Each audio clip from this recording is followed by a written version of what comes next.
Weird how this works. Still, my phone is being annoying. Still, my phone is being annoying. I don't know why. Don't know why. My internet has started working better again, which is good. However, just cleaning the lens off there a little bit. However, despite the fact that my internet is working, I already set up, I already set up a stream to do on YouTube only on my phone. So it looks like I'm kind of locked into that. So that's how we're doing it tonight. I guess I'll do it this way. And my phone is insisting that I not do it horizontal. It's insisting I not do it landscape, that I rather do it this way. So I guess that's what we're doing tonight. We're doing one of these up and down streams, but there you go. Tomorrow I'll be back on and I'll do it the normal way. But yeah, everybody, I'm glad that you all are here. Hit the like button, hit the subscribe button, hit the notifications bell. We're doing them, I guess, the informal, old-fashioned way, where I'm doing it just on YouTube, just on my phone. That's the way the cookie crumbles. That's the way we're doing things tonight, which is fine. We can do it that way, right? I'm happy to be here. For those of you who may not be familiar, the way these streams tend to work is I give some opening remarks, which is what I'm doing right now. I give some opening remarks. Those opening remarks are then followed by a roll call where I call you all out as I see you, names and locations, and we find out who is on the other side of the camera. And then after that, after the opening remarks and after the roll call, I answer people's super chat questions for the rest of the night. So if there's something you would like me to speak on in the second half of the program, send me a super chat and I will type it down, right? Since we're doing this YouTube only on my phone format for tonight, we'll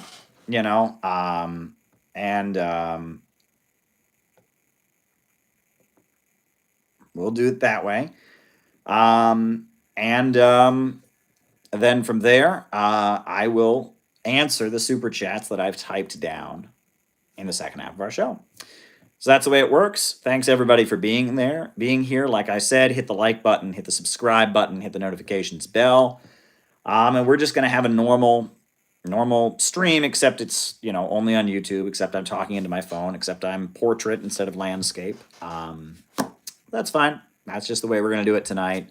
Hopefully, it looks like things are back to normal. So we do it normal tomorrow for our streaming tomorrow. We do it the normal style. I'm traveling this week, but hopefully I can get a few more streams in before I leave the country. And it'll just be a short trip. I'll be back 7 days later, it looks like. But yeah. So a couple things. Just a quick reminder to everybody. December 2nd in Portland, Oregon, we are having the Center for Political Innovation's first national convention. And it's going to be big. It's going to be huge. It's going to be amazing. And I really, really hope to see all of you there because it's going to be absolutely spectacular. Absolutely spectacular. And you don't want to miss it. You really don't want to miss it. It's going to be spectacular. I'm very, very excited about it. Very, very excited about it. So there you go. Oh, we got a super chat there. Okay. Very good.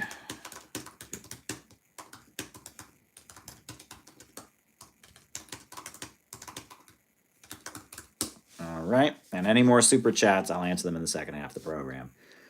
But it's going to be an amazing conference that happens on December 2nd in Portland, Oregon. Scott Ritter is going to be there, the UN weapons inspector turned anti-imperialist commentator, military analyst. In addition to that, Garland Nixon is going to be there from Sputnik Radio, the well-beloved internet anti-imperialist personality.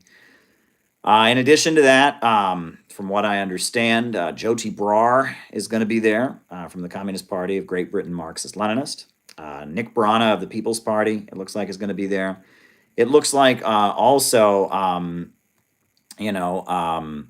it looks like, in addition to that, that there will be music from David Rovics, the beloved musician of anti-imperialist perspective, who's based in Portland. It's going to be great all around. Peter Coffin will be there. He's going to give a good talk. He's going to be making a documentary film about the event. It's going to be tremendous. And so I would really like you all to be there. I would really, really like you all to be there. I would really, really like you all to help us do it. You can contribute, help us put it on. You just go to the CPI website, cpiusa.org, and you can sign up and register on the Eventbrite. You can send us a contribution. That would be really great. We really love to have you. We would really love to have you. So wanted to remind you all of that.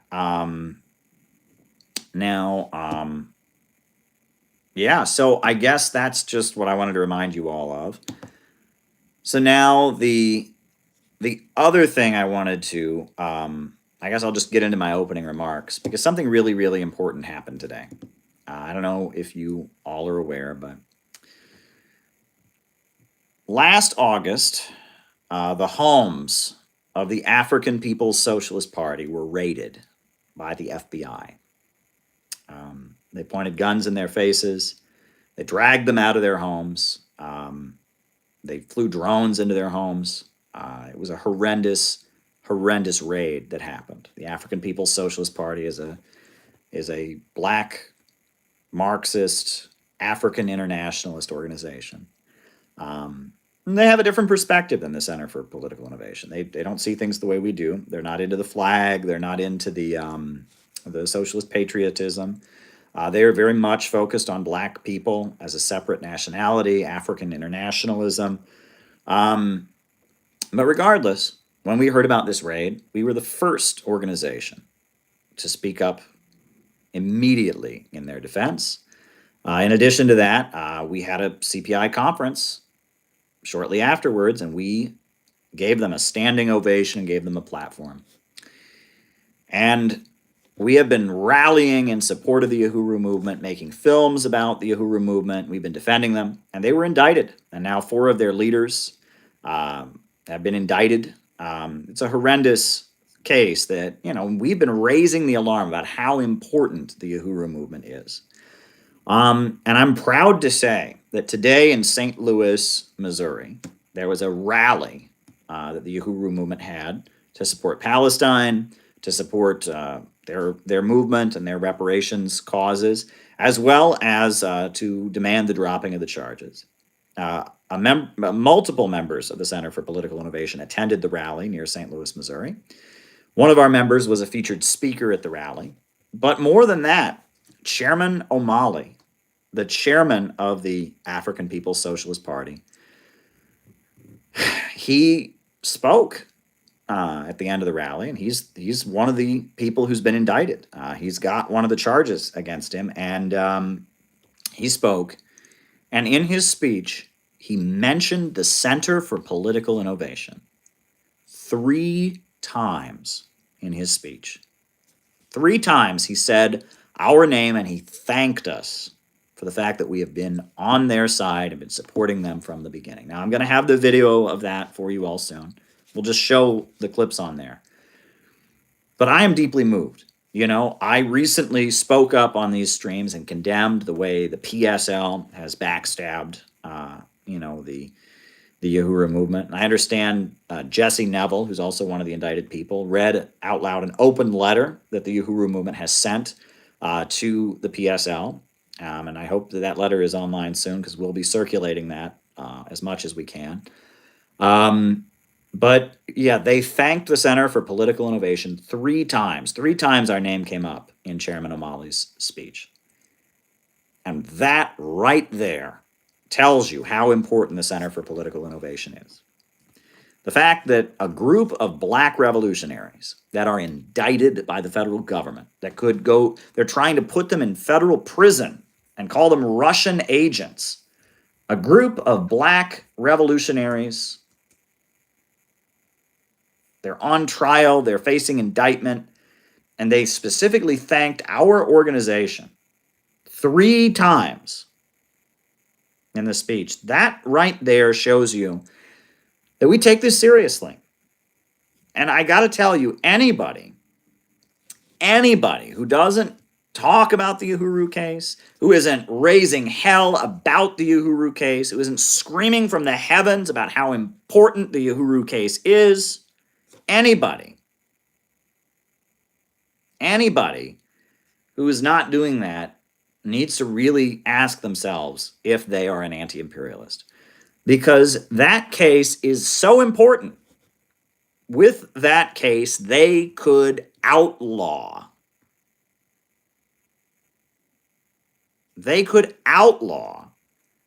Anti-imperialist activism.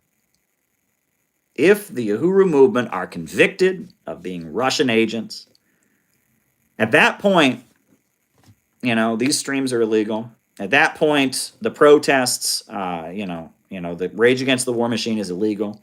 I mean, that case threatens to be a nail in the coffin to basically, we're in the situation we were at in the late 1940s when the Communist Party USA was an illegal underground organization.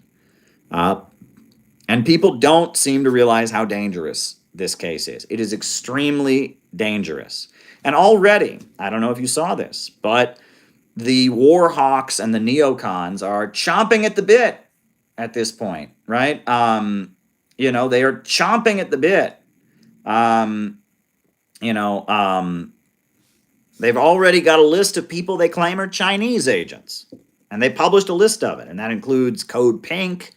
That includes all kinds of people. Marco Rubio published this list of people he considers to be Chinese agents. He wants to prosecute them next. This is a really dangerous case. And if anybody doesn't get that, that is a sign they don't know what's going on. They don't understand what's going on.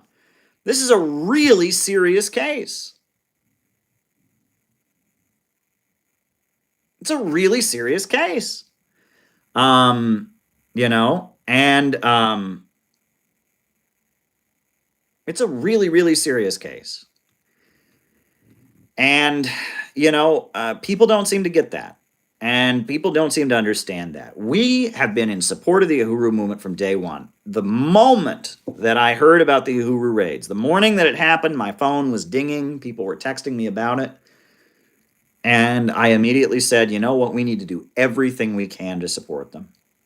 And we had a conference in Chicago the following week. And you know what happened at that conference? At that conference, we gave a standing ovation to the Uhuru movement. And we gave them our full support and solidarity. We opened the platform to them, let them speak, a beautiful talk by their organizers. But what else?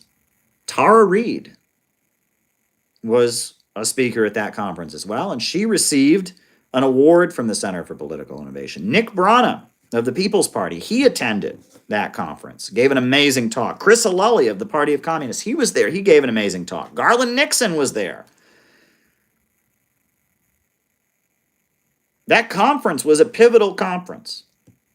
Tara Reid had never heard of the Uhuru movement before, but she met them. And then she arranged for them to go on Kim Iverson's television program. And she also told Tucker Carlson about their case. And Tucker Carlson did on his national platform, his national TV audience, to millions and millions of viewers on a right-wing conservative network. They showed a speech by Chairman O'Malley on national television because of our conference. Because of our conference. Our little conference in Chicago got Uhuru on Kim Iverson's show, got Uhuru on Tucker Carlson's show. It was the first time that Garland Nixon had an opportunity to meet the Uhuru movement, and he spoke up loudly about their case, and he's been a big ally of theirs ever since. Furthermore, Nick Brana of the People's Party, he saw what we were doing, and he was inspired by it, and one thing led to another, and we know that our conference had something to do, it wasn't the only factor, had something to do with making Rage Against the War Machine, the rally, happen. I'm just telling you the facts here. The conference that we did in Chicago,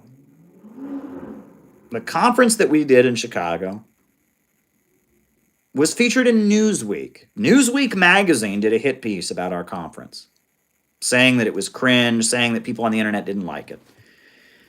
Saying that our opening ceremony was scary or something like that. Newsweek magazine did a hit piece on our conference afterwards because it was such a big deal. And they quoted Tara Reid, they quoted me. All right? The conference that we did last August was earth-shattering, right? And it wasn't that big. It was about 75 people in a hotel in Deerfield, Illinois, near Chicago. 75 people gathered, and we had our opening ceremony with the American flag and with the Soviet flag and the U.S. national anthem and the Internationale. We gave speeches.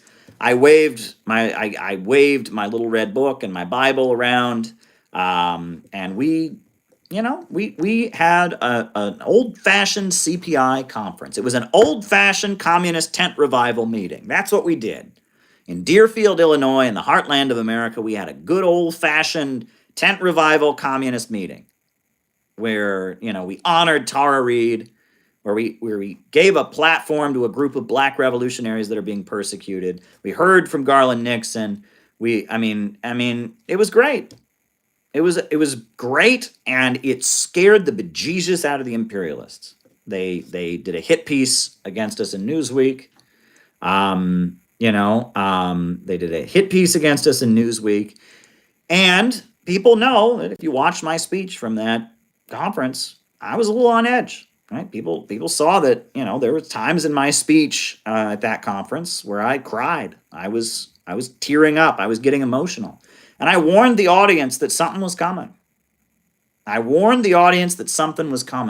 you know why I warned the audience that something was coming? Because they tried to blackmail me out of doing that conference. Right? Before that conference, there was some nasty shit about me going around. And I was trying to figure out what was going on. We were trying to figure out what was going on. And we called multiple people, and we found out who the ringleader, who the wrecker was. And I called this person on the phone, and I said to him, have I hurt you in some way? Right? Because I considered this person to be my friend. I said, have I done something to hurt you? And he said, no, you haven't hurt me. And then he tried to, and I said, well, some of this stuff that I'm hearing is not true. And then he said, let's get specific, which made me believe he was probably recording the call. He wanted me to say something and implicate myself. And I said, well, I'm not going to do that. And then I will never forget what this wrecker said to me on the phone. This is the last time I ever spoke to this person. And he said to me on the phone, you're going to cancel the conference, aren't you? And I said, no, we're not going to cancel the conference. He's like, but you have to cancel the conference. I mean, we're going to publish this during the conference. And I said, I don't care. And so before the conference, what did I do? I deleted Facebook from my phone. I deleted Twitter from my phone. And I had a meeting with the team of CPI. And I said, if this comes out during the conference, don't tell me about it until afterwards. I don't want to hear about it till afterwards. We have a job to do. We are going to do this conference. And before the conference, we joined hands in the lobby. And we had a moment of spiritual silence. And then we opened the doors. And people started coming. And pretty soon I was in there, and we were chanting, dare to struggle, dare to win. And we were all wearing our red berets. Some people think we ought to do the red berets again. Some people think that's not a good outfit. I don't know, but we were chanting, dare to struggle, dare to win. And the spiritual power of the Center for Political Innovation was there. You have to be at a CPI conference, okay? You don't get it from watching the videos. You don't get it through reading about us. The spiritual energy in that room was so powerful. There was just a glow and an optimism that just exuded from the whole room. And it was just absolutely beautiful what happened in that room.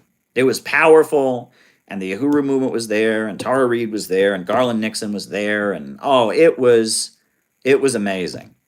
It was utterly amazing, right? And it was so important that we did that for the Uhuru movement. It was so important that there was a whole auditorium there to support one of their leaders and make clear that we were on their side in light of everything that happened.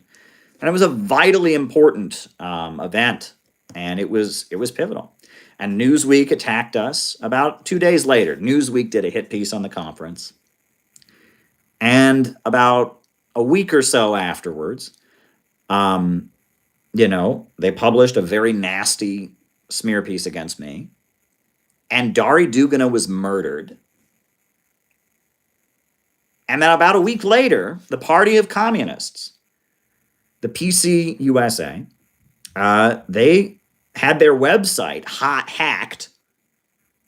Their website was taken over by wreckers, and a manifesto accusing them of collaborating with the FBI and covering up and just all kinds of nasty things was published on the Party of Communists website. They're now in court trying to get it back. And all of these things were related. And don't think for a minute, no, I'm not comparing what happened to me to what happened to Dari Dugina. I just got attacked on the internet. I didn't get murdered. I'm not saying it was the same. I've never said that. And anyone who tries to claim I equated what was done to me to that, that's a lie. And I know a certain person's been saying that, and he's full of shit. But regardless, I never equated the two. The point is to pay attention to the timing. Because just like our conference was a huge victory for anti-imperialism, a huge victory for anti-imperialism. Tara Reid was there. The African People's Socialist Party was there. Nick Brana was there. Garland Nixon was there. And it led to the Uhuru movement being on Tucker Carlson. And it led to Kim Iverson supporting the Uhuru movement. And it led to the Rage Against the War Machine rally in its own way. I mean, that conference was a huge victory for anti-imperialism. And it happened at roughly the same time that one section of the ruling class, one section of the deep state, decided it was time to take the gloves off against anti-imperialists in America. And they raided the homes of the Uhuru movement. That was the first thing they did. And then they gave the green light to a very nasty operation against us, and then they tried to blackmail me into canceling the conference.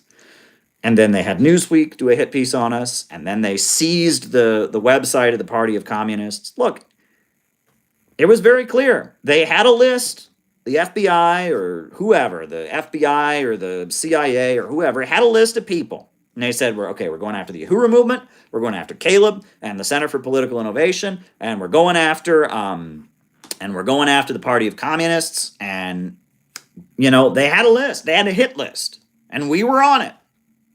And the reason we were on it was because we are genuinely anti-imperialist. We stand with the people of the world in their struggle against American imperialism, and we're willing to do it in a way that can actually work. And that's important too. There was a big Palestine rally in my neighborhood today in Brooklyn. Good, great. I mean, I'm not against that. I didn't go. I don't go to leftist rallies because there's, a lot of idiots who don't like me, and, it may not be safe for me. There's a lot of the Antifa crowd who can't understand that I'm not a Nazi or whatever. So I don't generally go to them. My wife went to the rally here in Brooklyn. She went to the rally, thousands and thousands of people supporting Palestine. Good. We're not against that. My wife went to the rally and she came home. I asked my wife what she thought, and she said, well, it was a good rally. Saw people, glad to be there. But she said, we've been having rallies like that for years. And I said, yep. And she said, and it never does anything, does it? And I said, no, it doesn't. And I said to my wife, but imagine. Why don't you imagine for a minute that instead of Palestinian flags,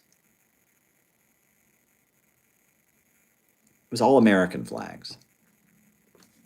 And instead of chanting free, free Palestine,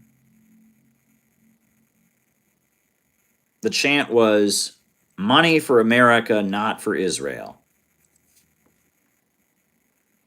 I said that rally would make a huge difference. You could get thousands of people to march through the streets of any major city, or just gather in a field somewhere with big American flags saying, No more money for Israel, money for American schools, money for American jobs, money for American healthcare. If you did that, that would have far more impact than these Free Palestine rallies have. My wife agreed with me. I said, but they'll never do that. She said, I said, they'll never do that. The reason they'll never do that is because the crowd of people that gathered, most of them hate America also. They don't just hate Israel, they also hate America. And my wife said, yep, you're right. You're right. And that's the problem that we're in, isn't it? That's the problem. That is the problem. Right? And that is what I have never been satisfied with. Because as much as they never would admit it, many of the people that call themselves anti-imperialists, that call themselves communists, that call themselves revolutionaries are satisfied. They are okay with the rut that we're in. They're okay with that. They get to march through the streets with the Palestine flags, and meanwhile, Palestinians are dying around the clock, and the U.S. government is not changing, and nothing is changing, and the bulk of the American people don't relate to them in any way. They're fine with that. They are fine with that. And that is what must change. And I lived this. I spent my whole 20s with Ramsey Clark, with the International Action Center, with Occupy Wall Street, selling communist newspapers, and I couldn't stand this. I couldn't stand the fact that our movement is in a rut, and it is a self-imposed rut. They have decided, the people that run the communist groups, based on their experiences in the 1970s, have decided that average Americans can never be anti-imperialist. Average Americans, they just can never be anti-imperialist. Americans are just, deep down, they're all racist, and we just can't ever have anti-imperialism in this country. That's what they've decided is the situation. And based on that, we have to just keep functioning in the old way. Based on that, we just, we do the identity politics. Based on that, we tail after the liberal end of the Democratic Party and kind of echo whatever they say. The bulk of the American people could never be won over to revolutionary anti-imperialism. That is the assumption on which the socialist movement functions at this time. And it is a false assumption. It is not true. It's just not accurate. The bulk of the American people realize that the country is run by a group of ultra-rich people who don't care about them. The bulk of the American people realize that these wars being waged overseas, and the bombs and the drones and the tanks and the weapons are not being operated in a way that benefits them. The bulk of the American people are ready for genuine anti-imperialist politics. They're ready for the politics of Gus Hall. They're ready for the politics of William Z. Foster. They're ready for the politics of Huey Newton. They're ready for the politics of Fred Hampton, more than they have ever been. But the people who would give it to them have decided that they just can't do it. And they're satisfied. They're satisfied. Well, I am not satisfied.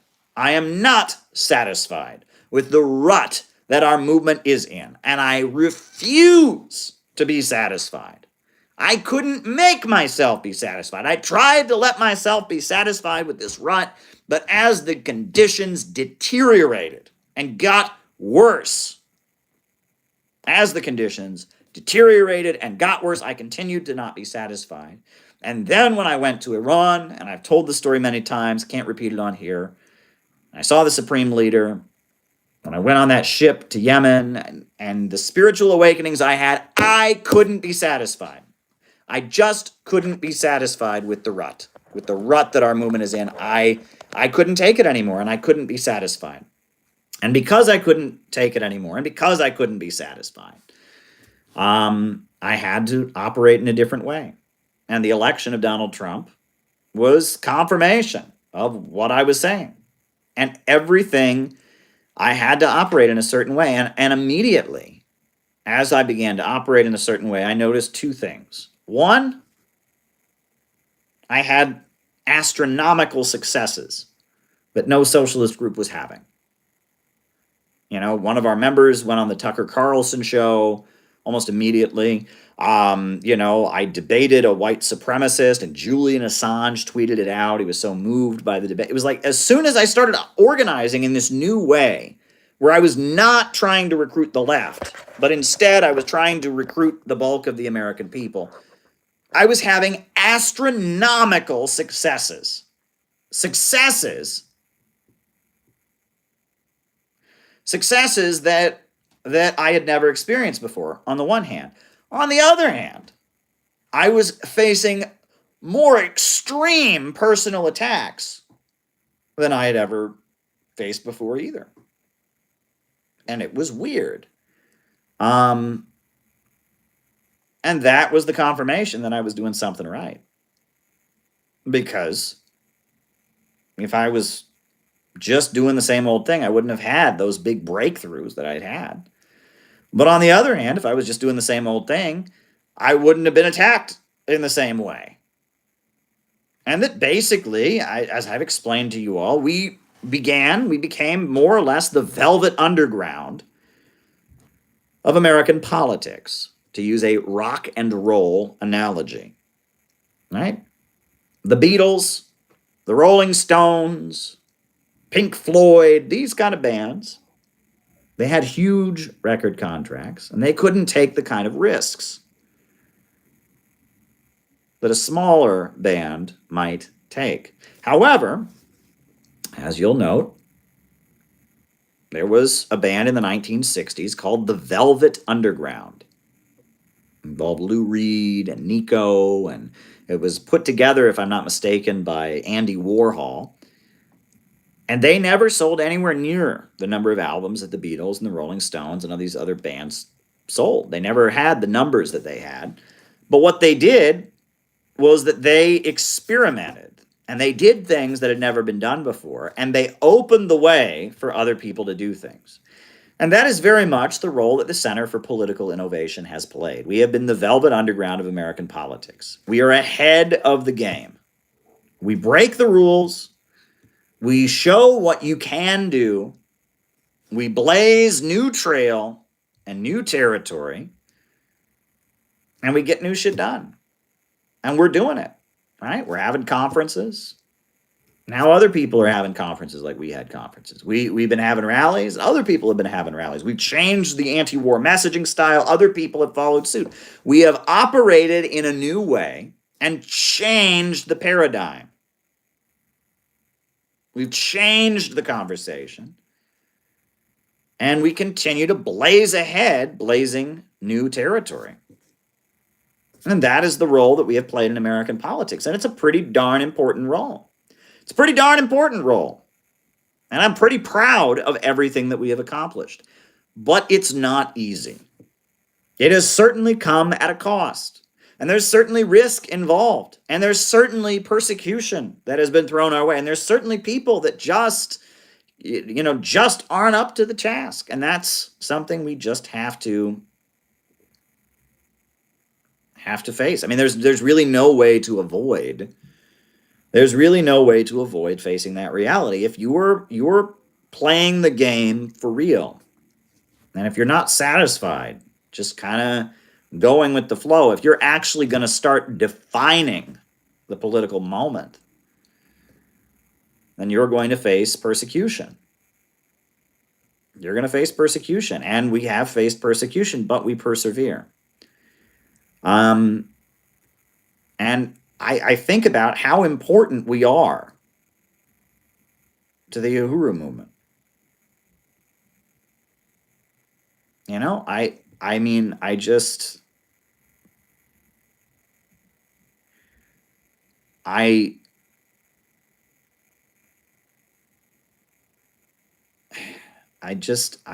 am humbled. I am deeply humbled.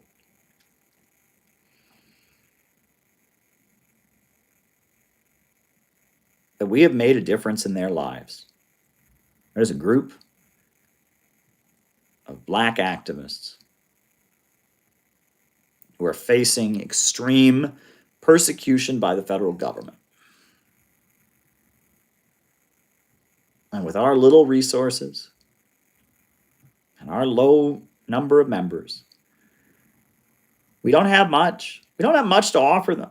We can't buy them a lawyer that costs thousands of dollars. We can't do that. We can't, we can't smuggle them out of the country, get them to safety. We can't do that. What can we do with what we have? We've done so we don't have much. What we can do is we can talk about them at our conferences. That's what we can do. We can give them a platform to talk about their case at our conferences. That we can do. We can make documentary films. Peter Coffin can make a film, Money in American Injustice, talk about their case. That's something we can do. There's not much we can do. And we've done what little we can do. What little we can do. We've got 123 members. We got a budget to put on some events. There's something that we can do. There's a little bit we can do to support them. And that little bit means so much to them at a time like this. It means so much to them. Writing it down.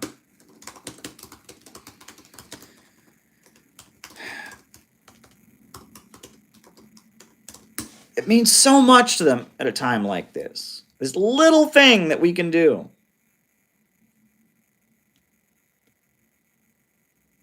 This little thing that we can do. It means so much to them that they have gone out of their way to thank us this way. This little thing that we can do for a group of people that are on trial. I mean, they shouldn't be thanking us this way because we haven't done that much for them. John McCarthy has dedicated himself to solidarity with them, and Noah in Boston has done important solidarity work with them. And, there were other, Timoshenko, I believe he was at the rally today in St. Louis, and we've done our part. We wave a hands-off Uhuru sign at our rallies. We give them a platform at our events. We make clips to support them. We came out swinging and supported them when PSL dissed them. Yeah, we do what we can, but that support means so much to them. It breaks my heart. It breaks my heart, and it shows how threatened they are and how abandoned they have been. We used to be better as a movement. There was a time when if a group of black revolutionaries were arrested by the American government and charged with being Russian agents, everybody, every socialist, every leftist, every black power community organization, everybody would be on their side, right? You went, 1970 at the height of the hippie movement and all of that. You went around and said, hey, if there was a group of black activists who were charged with being Russian agents by the federal government, what side would you be on? They would have said, man, we're with the black people. If you went to, everywhere you went, it would have just been universal, right? Group of black activists charged with being tools of the Russians. American government wants to imprison them for their anti-war activism. What do? Do you support them? Duh. It would have been a no-brainer. It would have been common sense. But that is not the case anymore. And that is why, and it's that knowledge, the fact that we don't even have a situation where that kind of common sense even exists anymore among socialists. That is why our work is so important. And that's why we have to change the way socialists and communists operate. That is why the so-called left is dead. Right? Now, the so-called left gets Palestine better than a lot of other groups, and we're not here to just diss on the so-called left, right? Circumstances are constantly evolving, right? And that right now with the the new right supposedly dropping the ball, I can't be showing Tulsi Gabbard videos on this stream right now. I can't. Right? I look up to Tulsi Gabbard in many ways. I think I've influenced Tulsi Gabbard in many ways. That said, I can't be showing her videos on the stream right now. What would the Palestinians think if I showed her video on these streams? What would the Iranians think if I showed her video on these streams? What would all the Muslims of the world, how would they feel if I were to show a clip of Tulsi Gabbard right now? I can't do it. I can't do it. Right? I mean, how would they feel if I showed an RFK, even something they agree with? Even something that they agree with. I can't show RFK on this stream. I can't show Tulsi on this stream. The way that they are acting in these circumstances is reprehensible. And now the situation may change, right? And it may be that in the future, I'll be able to promote them, etc. But right now, the way things are going, if I were to show a Tulsi Gabbard video on this stream, or if I were to show an RFK video on this stream, even about something I would completely agree with, it would be sending the wrong message, right? When the Palestinians are being bombed, and I would use my platform to give support to somebody who is, on Israel's side and is escalating, trying to blame Iran. I can't do that, right? I can't do that. Maybe in the future I can work with them around other issues, but right now, if I were to show a Tulsi Gabbard video on these streams or whatever, it would just send the wrong message, right? And that a lot of our orientation over the past few years has been to mainly call out the left. Well, we can't exactly do that in these circumstances because the left is not supporting the Palestinians getting their homes bombed. And the right, even though the rank and file of the right don't agree, the bulk of the voices on the right that were saying things we liked have dropped the ball, right? And that shows you have to be willing to change tactics. But that doesn't mean we can't say what I've said, which is that the left is in a rut. Which is that we don't want to recruit the left, we want to recruit the masses of people. Just because the left gets this better than the new right doesn't mean they get anything else better. They're not supporting Uhuru. And, I mean, the fact that the left are not only not supporting Uhuru, right? I mean, that's one thing, to just not support them. That's bad enough. But to have people on the left going out of their way to spread disinformation, to justify the government clampdown. Vosh said that they were a cult. He said that a bunch of stuff about Black Hammer that I don't know anything about, and tried to attribute it to the Uhuru movement in order to support the FBI in going after the Uhuru movement. I mean, reprehensible. Reprehensible.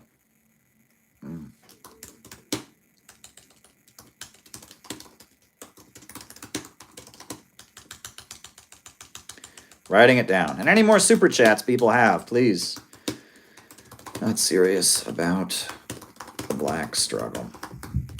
Any more super chats people have for the second half of the show, please send them in, right? That's why we're on here, to answer people's questions and engage with all of you. I mean, this morning people asked great questions. Got me going. I said some great stuff. But, we have to do what we're doing.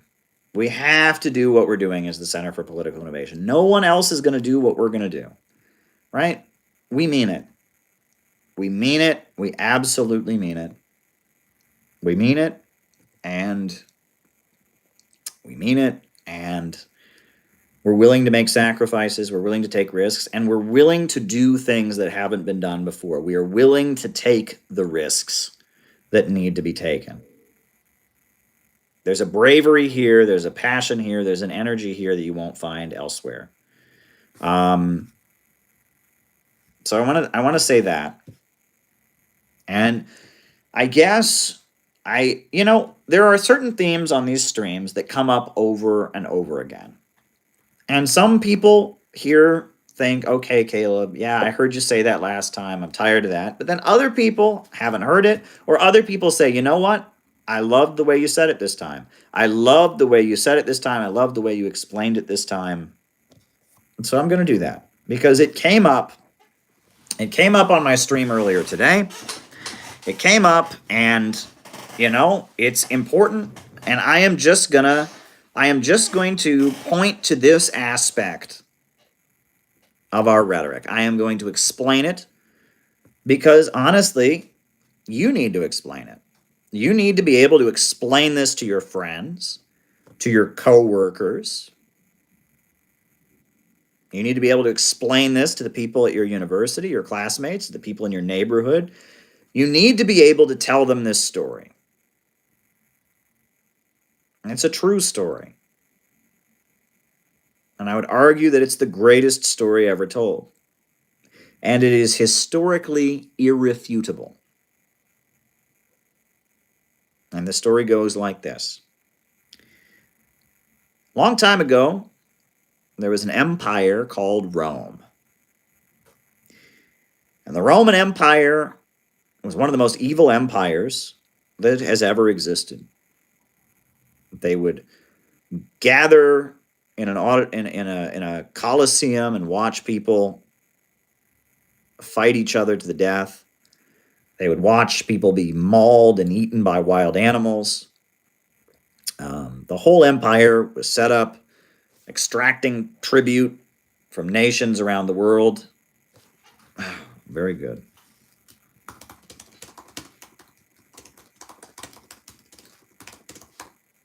Writing it down.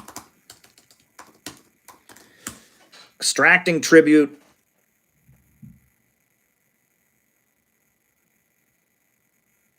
from countries around the world. Extracting slaves from countries around the world. It was a brutal empire. A brutal, brutal empire. It was horrible. But in this evil empire, the Roman Empire, there existed something that had never existed in any society before. In the city of Rome, you had a group of people who were neither slaves nor masters. Yes, you had the patricians and plebeians who owned the land, the landowners, they owned the big plantations, they owned lots of slaves. And yes, you had slaves, thousands and thousands of slaves. Thousands of slaves from all over the world, North Africa, Europe, and Asia, and different places. But you had a group of people in Rome that they commonly will refer to as the men of no property.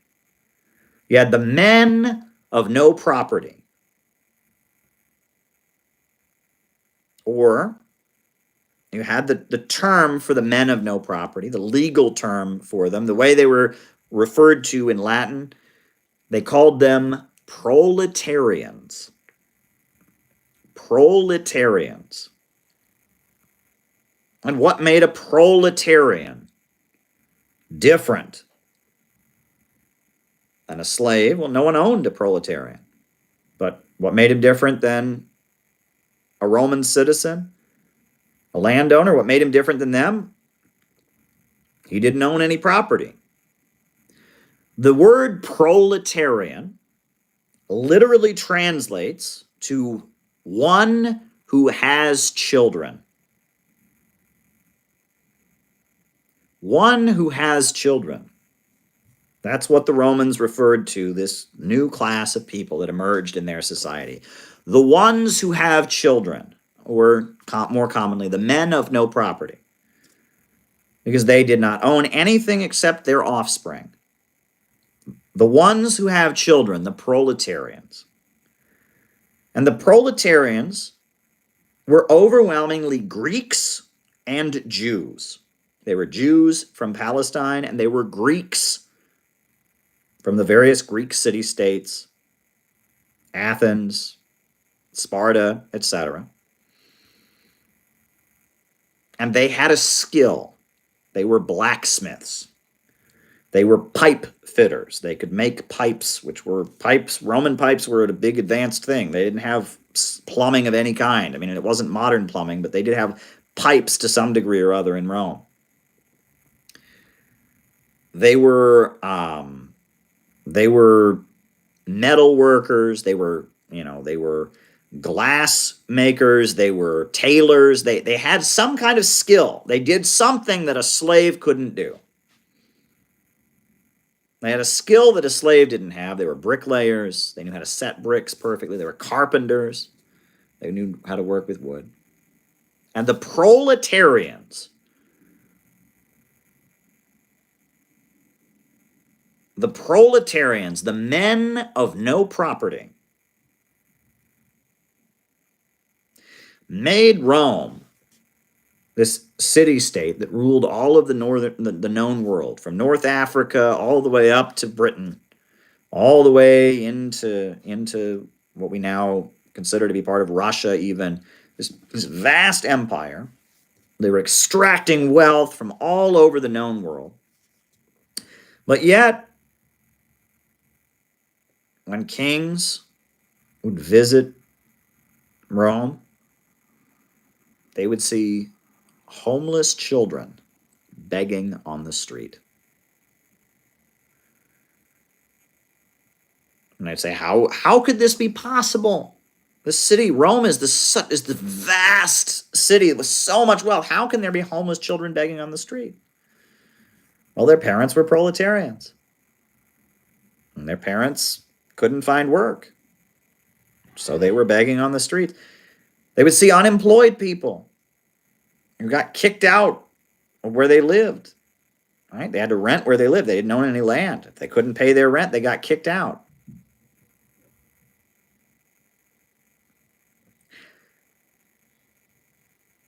Unemployment had never existed before. But if you have proletarians, you have unemployment. And the proletarians, the men of no property of Rome, were a very big class of people. Non-Romans, Greeks and Jews, and other nationalities, but largely Greeks and Jews, who had migrated to Rome, maybe been there for a few generations, and sold their labor power, rented themselves out to a boss in order to survive.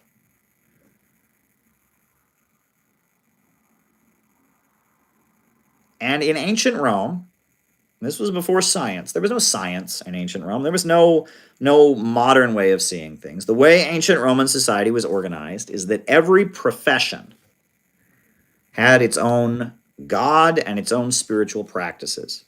The sailors, the navy of Rome, worshipped Poseidon, or Neptune, the god of the ocean. The military of Rome, they worshipped Mars, the god of war. The military men, they had a special temple for Mars, where they prayed to Mars. They had special ceremonies that they would do to honor the god of Mars. The longer you were in the Roman military, the more you learned the legend of Mars and the traditions and the ways of Mars. Right? The longer that you were a sailor, the more you learned the traditions of Neptune. And they call this, if you read about Roman history, they refer to this as the Roman mystery religions, or the Roman mystery cults. That every profession in Roman society had its own kind of esoteric tradition, its own religious practice. The mystery religions, the mystery cults. Many of the wealthy Romans would follow religions that were imported from Persia or imported from Egypt. They were always adopting new gods that they could pray to and worship. That happened.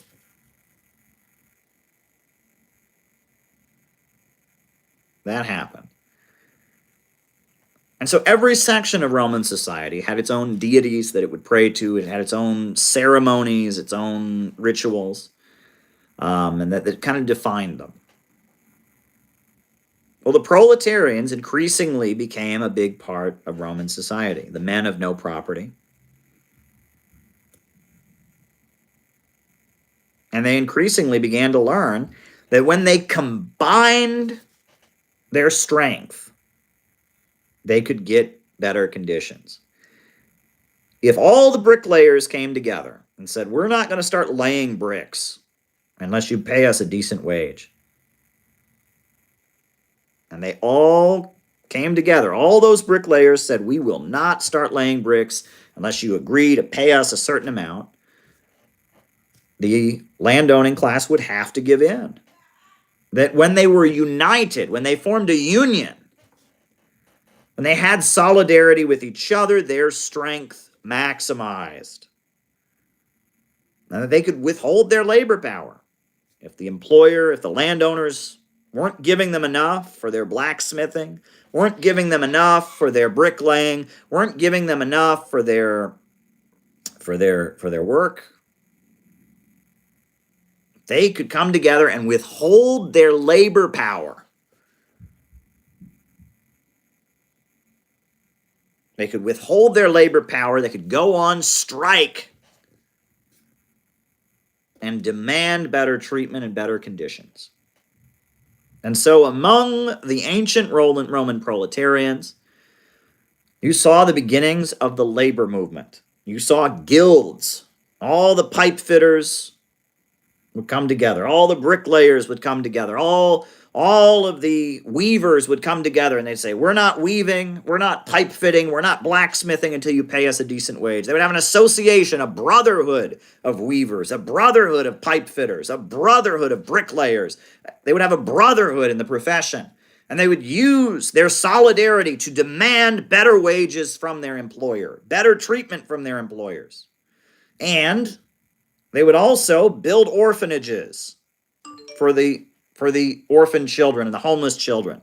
They would build up a common fund that they would pay into so that if one of them was unemployed, he could get benefits from them, right? And then they used to call it social insurance. They developed a form of social insurance.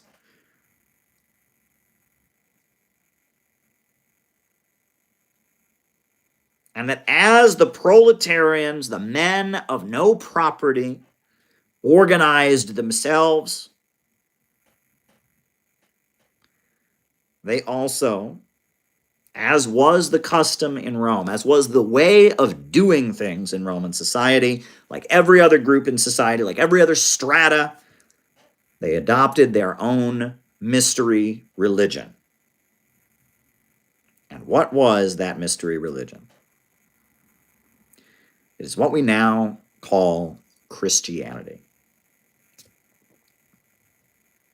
They worshipped a carpenter, a man who was neither a slave nor a master, a man who said that the last shall be first and the first shall be last, a man who said you should love your neighbor as yourself, a man who preached forgiveness, a man who taught that you should never judge someone on the basis of their race or their ethnicity,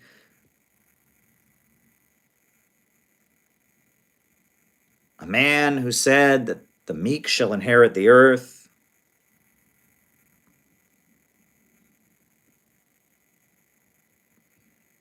right? Christianity began as the religious movement, the religious expression and the organizing vehicle of the Roman proletariat. That is what Christianity began as.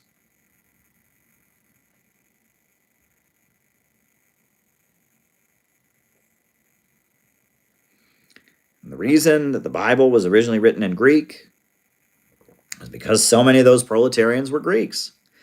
And the reason that, they worshipped a guy who was Jewish was because many of them were Jews from the very place that he had existed.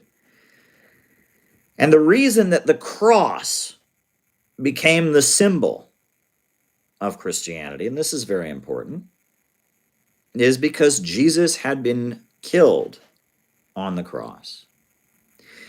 And the cross, crucifixion, was only reserved for the most brutal enemies of the Roman Empire. The cross was the symbol of the most brutal, horrific punishment the Roman Empire could give. They executed people all the time. They hung them, they cut their heads off, or whatever.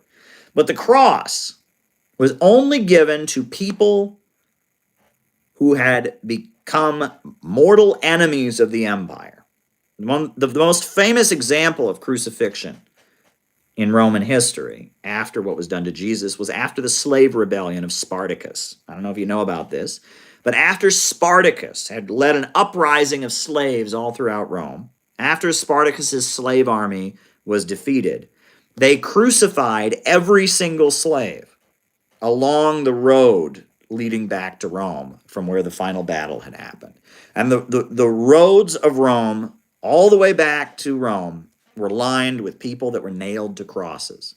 All of Spartacus's soldiers, all of the slave revolutionaries had been crucified. Crucifixion symbolized the most brutal form of repression that the Romans could ditch out. It was like the worst possible punishment, and it was almost like the trademark, right? Just like, a brutal murderer might have his way of murdering people. Crucifixion was the Roman Empire's trademark. If you mess with us, if you challenge our authority, we will deal with you this way. This is how we will brutalize you and make an example out of you. It was like their trademark crime against humanity. That's what crucifixion was. It was the symbol of the Roman Empire.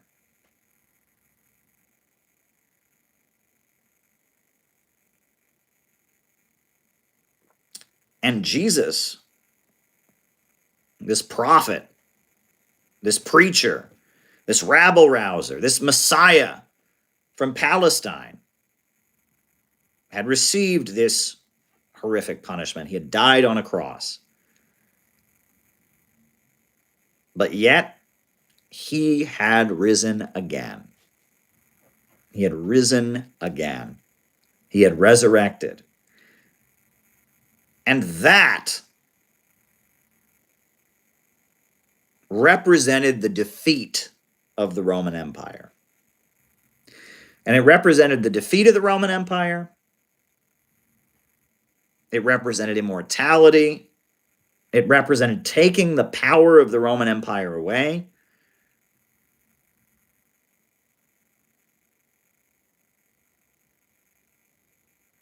It was really, really a strong statement.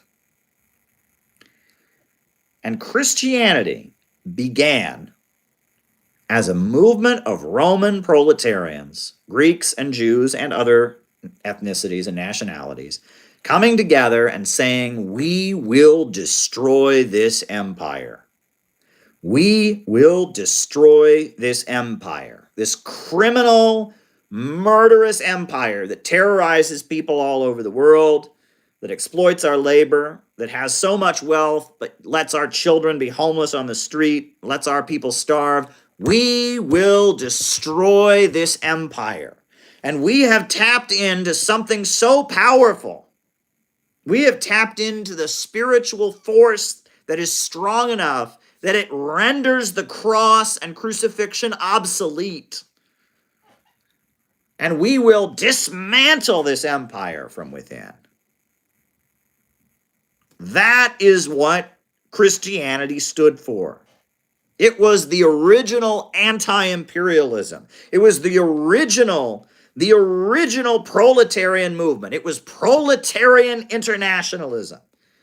They were saying that we live here in the center of the most brutal empire that has ever existed, and we will destroy it from within, because this is our historical duty.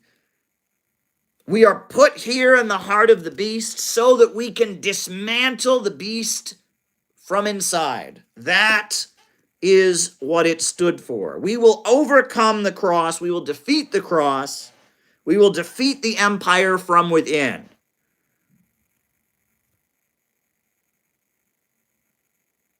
That is what Christianity stood for. And it was a revolutionary proletarian movement that represented the empire, the most brutal empire that had ever existed, being defeated from within. And it was a repudiation of Roman values. You want to talk about how evil Rome was? Rome was a society that practiced infanticide, killing babies, literally. A mother in the household, a slave mother or the wife of the landowner who owned the house would have a baby. And they had a whole ceremony where the Roman landowner, the master of the house, would inspect the baby. And if the baby was what he wanted, he kept it. And if the baby wasn't what he wanted, they threw it in the river. I am not exaggerating. Infanticide was practiced routinely in Rome. It was part of everyday life. That's what a barbaric society it was. People would gather in coliseums to watch people fight each other, or to watch people be eaten by animals, or to watch people just be drowned. It was a barbaric, brutal place. But Christianity was saying that human beings should be kind to each other. Human beings should practice love for one another. It was saying that people should forgive each other when they've been wronged. It was saying that people should be, it was like you read the teachings of Jesus. There are certain values that we almost take for granted now. They weren't so common in Rome. Your typical Roman was a hedonist that lived for pleasure. But Jesus told his followers to build up their treasures in heaven. And that if you suffer in this life, if you're persecuted, then in the next life, you will find a reward. And that those who suffer and those who endure persecution, they will be the ones who are honored by God. And they also preached that Jesus would someday return. And then when he returned, this empire, the Roman Empire, would be destroyed. And in the second coming, there would be dramatic events, and God's kingdom on earth would emerge. And the empire, this evil empire, would be vanquished and destroyed. That's what Christianity taught. And as I said this morning, and as I talked about this morning, the Bible, the Christian Bible, ends with a very mysterious book called the Revelation to John. And the Revelation to John, it's very oddly worded, but one thing that comes across is that it is very clearly describing the Roman economic model. It's describing how the Antichrist rules the world and that he requires anyone who trades to bear his mark, the number of the beast, 666. And that anybody who does business must get his approval. If you don't have his stamp of approval, you can't do business. And that was how the Roman Empire functioned. It was the global middleman in trade. And you could not trade without them. All roads led to Rome. One section of the empire couldn't go to another section. The Roman Empire was the global middleman in trade. And it also spoke of a group of people who spoke in the name of Christ, but were traitors. A group of people who claimed that they were Christians, but were in reality selling out and accommodating the empire. It spoke of the persecution of those who say they are Jews, but are not Jews. And it's beyond me why people think that's anti-Semitic. Because if you read the passage in the Bible, it's saying that to be a Jew is a good thing. It's not condemning Jews. It's condemning those who say they are Jews, but are not Jews. Those who wave the red flag to oppose the red flag. Those who preach socialism, but practice fascism. That's what it's saying. It's talking about how there's a group of people, it's very clear in the book of Revelations, that speak in the name of Christ, speak in the name of God, speak in the name of holiness, but in reality are accommodating the empire, are drinking of the iniquity of the whore of Babylon.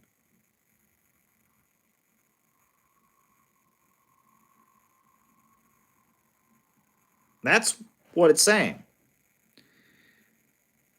And it's saying that those folks will also be vanquished with the empire. They're going to go down with the ship. But it is those who stayed true, and those who never backed down, that will reign with Christ for 1,000 years.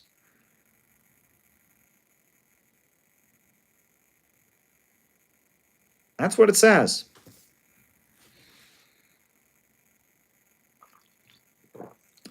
And I would got to tell you that there's a cycle in history. There is a cycle in history. And that, yeah, we have a lot more technology and a lot bigger population and etc. A lot has changed since ancient Rome. But what I would like you to understand is that we are once again living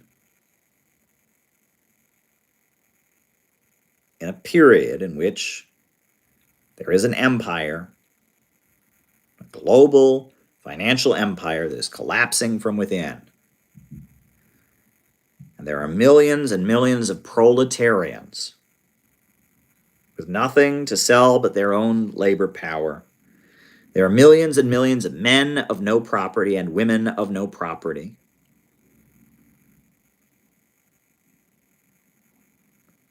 Who want to dismantle this empire from within, who want to build a society where the last shall be first and the first shall be last.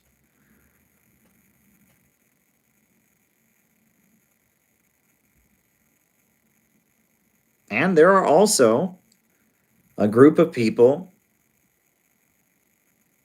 who wave the red flag to oppose the red flag and speak in the name of anti-imperialism and speak in the name of socialism, but in reality are serving the Antichrist and serving the whore of Babylon and serving the imperialists. And this is what I want you all to understand. We are the Roman Christians of 2023. Communism is nothing but 21st century Christianity.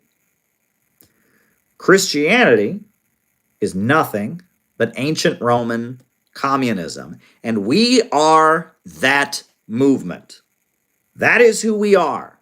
The Christians in ancient Rome who formed combinations to take care of each other, to feed the hungry children, to preach a gospel of liberation for the proletariat, who sought to dismantle the evil empire that they lived in, who felt it was their historical mission, that they were placed there by God to see the end of this satanic global order that was preying on the world, that was dominating the global economy.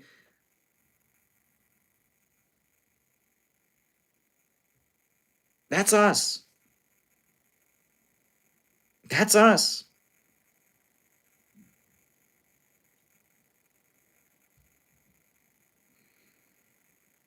And to whatever degree, people won't like to hear this, but it just must be said, the ancient Roman Christians failed.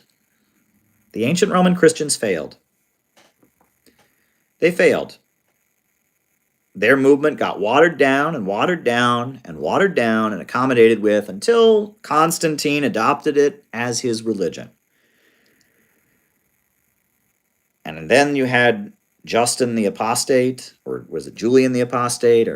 But then eventually the Roman Empire adopted their own watered down version of Christianity. And they took all the revolutionary oomph out of it, and they took all of the heroism and sacrifice out of it, and they turned it into a religion that said you should accept being oppressed because you'll have a better life in heaven. And the Roman Empire continued to deteriorate and get less and less stable, and eventually you had something called the Dark Ages. What was left of the Roman Empire became the Vatican, and you got the Dark Ages. The ancient Roman Christians failed. They failed in their historic mission. Their job was to overthrow the Roman Empire and usher in God's kingdom on earth. And they failed, and they did not do that.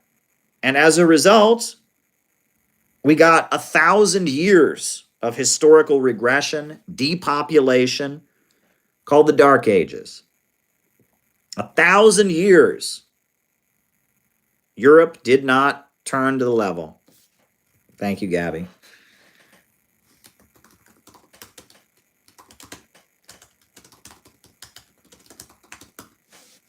1,000 years, the population of Europe did not return to the level that it had been at the height of the Roman Empire. 1,100 years.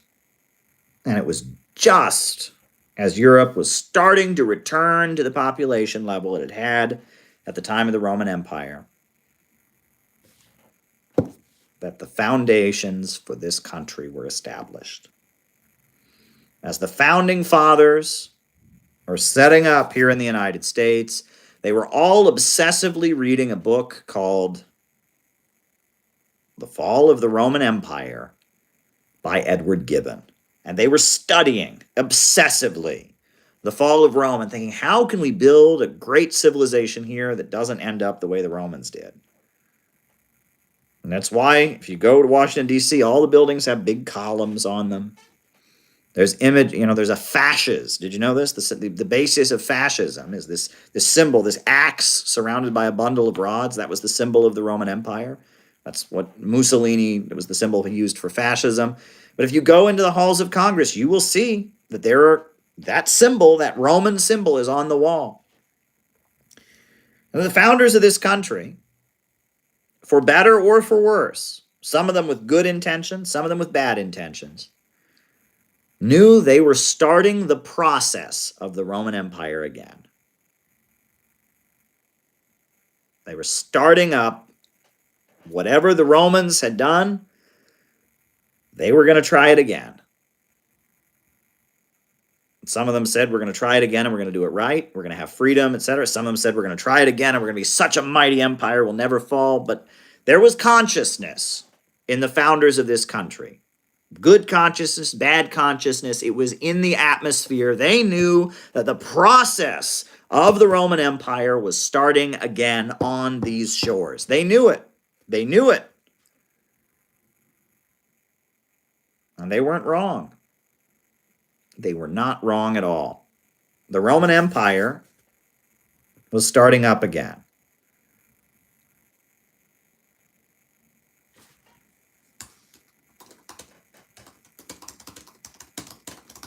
Writing it down. And here we are. Here we are, almost 250 years in to Rome Take Two. Here we are, in the year of 2023. We are the Roman Christians. History doesn't repeat itself. It rhymes. That's Mark Twain. He said, history doesn't repeat itself, it rhymes. And history is rhyming. We are the Roman Christians. But take two.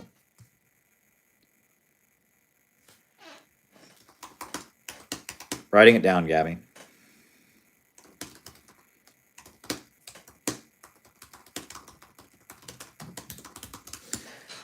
We are the Roman Christians, take two. That's who we are. We are another try. After 2,000 years, the historical cycle, the historical helix, has gotten around to where we are now.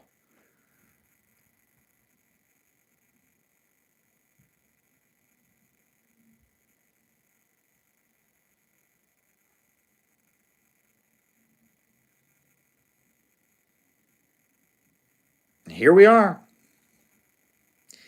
And the question is, will we fail or not? That is the question. Will we fail like the Christians did? And will there be 1,000 years of indemnity as civilization deteriorates into barbarism? Or will we be able to succeed? And will we usher the proletarians in to take up their historic duty to defeat the empire from within and usher in God's kingdom on earth? And that is a question, and I don't think it is inevitable.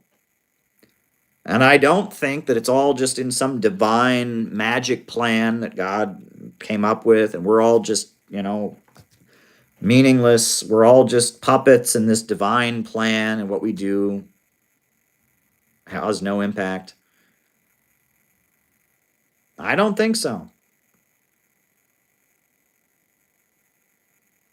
I think that it's up to us.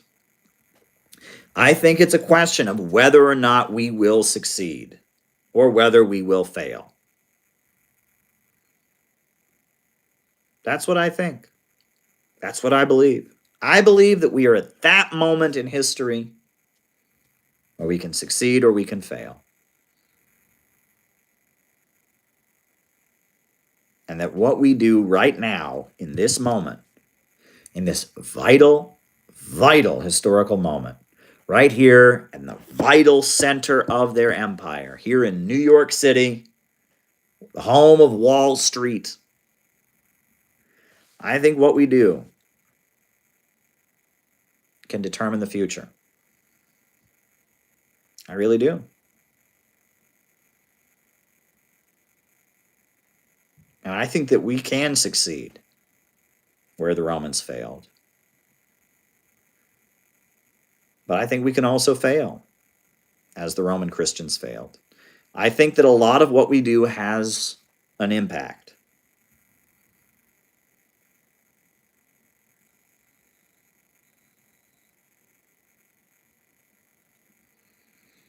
So that is what I would like to have you all think about tonight. I'm deeply moved by how the Uhuru movement acknowledged us and appreciated our support. I'm deeply moved by all the success that we have had as an organization. I'm deeply, deeply moved by it.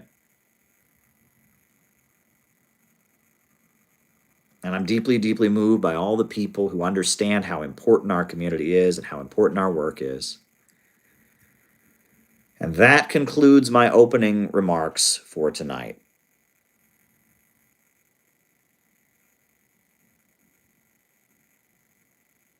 Names and locations, folks. Names and locations. Oh my goodness, there's Gala. We must will it into reality. We must succeed. Truth and justice will prevail. Absolutely, Gala. Names and locations, folks. Names and locations. Names and locations. Who is with us tonight? Names and locations. Who is with us? All right, we got John McCarthy's in St. Louis. We got Rice from Adelaide, Australia. We got Rupert Fellows in England. Welcome, Rupert. We got, who else do we got here? Names and locations. Names and locations. We got Zaire in Denmark. Jamie in St. Paul. Daphne in Alabama. JT24 in Mississippi. We got Rice from Adelaide, Australia. We got, who else? We got Neil Fraser in Hong Kong. We got Restless Native in St. David's, Bermuda. We got Carolina Ua in Berlin. Andre in Toronto. Gabby Hernandez in Chicago. We got Jenny in Cincinnati. Patch in Arizona. JD in Montreal. Scott in New York. We got Alex from Brazil. Bob Troy in New York. Patrick in Maine. Henry in Ecuador. Balthazar in Oakland. Papua Man in San Diego County. Chris and April in Salt Lake City. Oh, well, say hi to April for me. Usually it's just Chris, but now it's Chris and April. That's great. David Rennie in Hamilton, Ontario. Timoshenko out in St. Louis. Good to see you, Tim. Emmett in Dallas. Welcome, welcome, welcome, Emmett. Welcome, welcome, Emmett. Welcome, welcome, welcome. Who else is with us tonight? We got RB from Lahore, Pakistan. We got Phil Sang in Miami, Florida. We got Gonzalo in Argentina. All right. All right. Names and locations. Names and locations. Theo Talcott in Vermont. Shout out to you, Theo. You're a great member of the People's Party. Conrad in Poland is with us. Micah in Las Vegas. Caleb in Ann Arbor. Another Caleb. Wow, I thought I was the only person in the world with that name. Just kidding. Just kidding. No, it is a rare name. But anyway, Liverpool, United Kingdom. Good to have you. Good to have you. Finn in Duluth. Welcome, welcome, welcome. Names and locations. Names and locations. Herb Bryant in Tampa, Florida. Welcome, welcome, welcome.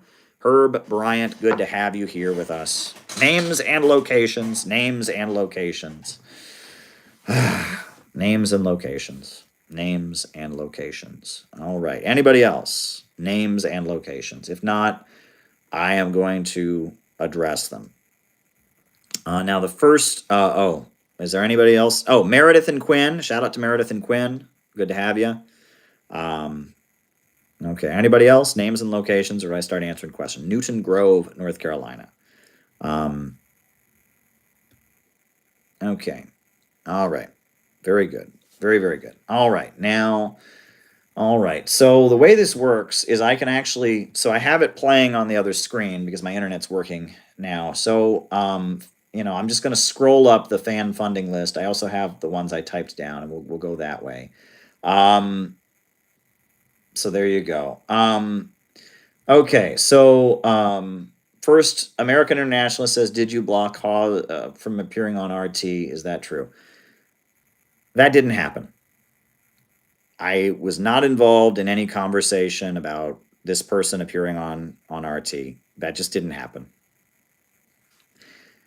Next question. What would you think about a new American Servicemen's Union from anti-imperialism? Well, it would be illegal.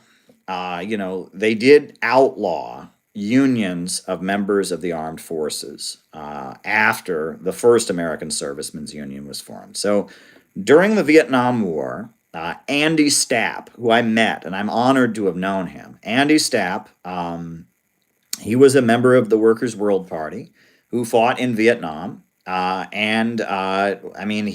basically tried to unionize the army from within. He tried to unionize the army from within, and it wasn't successful. But he did recruit a lot of people. There were a number of GIs who refused to fight, etc. They had a newspaper called The Bond that was very widely circulated. I have his autobiography. It was a very heroic effort, I have it. Andy Stapp was a great person, but they were not successful. But then after the Vietnam War was over, they did formally outlaw unionizing U.S. soldiers. They did make it a crime. So I think it would be a great thing for there to be a new American Servicemen's Union, but they would have to change the law. Right, and we don't advocate illegal activities at the Center for Political Innovation. So until that law changes, right, because we are an organization that functions fully in accordance with all U.S., state, federal, and local laws, and we do not go around advocating illegal activity, we do not go around engaging in illegal activity. I cannot go around encouraging people to form a new American Servicemen's Union. If that law were to change, I would be for that. I think it'd be a great thing if American military personnel had union representation. However, as CPI currently operates and as U.S. law currently stands, that's illegal. And it's important that I be clear about this, right? It's just you cannot unionize the U.S. military under the current U.S. law. It's not allowed. You just can't do it. So there you go. But folks, you have really no idea how much of a badass Andy Stapp was. Andy Stapp, he was a communist, and he was, in the U.S. military. He formed the American Servicemen's Union. They eventually kicked him out of the military for being a communist, and then he led this American Servicemen's Union. After the Vietnam War, he went to North Korea. Okay? And he went to North Korea. And he spent 2 years living in North Korea. And when he was living in North Korea, they used to put Andy Stapp on the border, the 38th parallel, the demilitarized zone, where they have these big speakers all set up along the demilitarized zone, where there's U.S. troops stationed on the other side. And Andy Stapp would get on the microphone and urge American soldiers to turn their guns around, to walk across the line and come over to North Korea.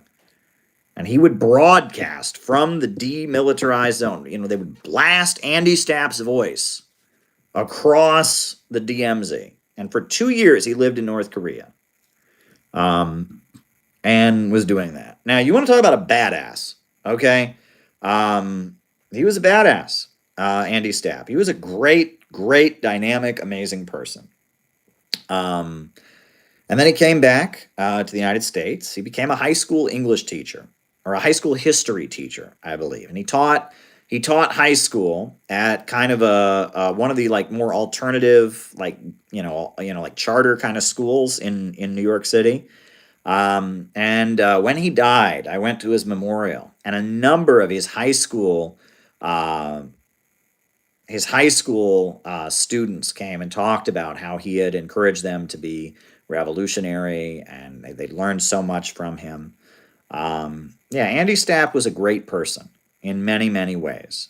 You know, and it's unfortunate that he's no longer with us. But I would really encourage you to read his obituary in the New York Times. It's very beautiful. I would encourage you to go watch some of his speeches. You know, one thing I really ought to do, I ought to rip some of his speeches and put them up on YouTube. I think I will do that. I've been starting to take archival communist material. Maybe I'll put them on my other channel, but I really ought to do that because Andy Stapp, I mean, just Google Andy Stapp, read about him. You know, you can read, he has an autobiography that was published. Andy Stapp is a great anti-imperialist, who made a huge contribution to the victory of the Vietnamese people against American imperialism. He stood in solidarity with People's Korea and the DPRK, did amazing work to stand with People's Korea.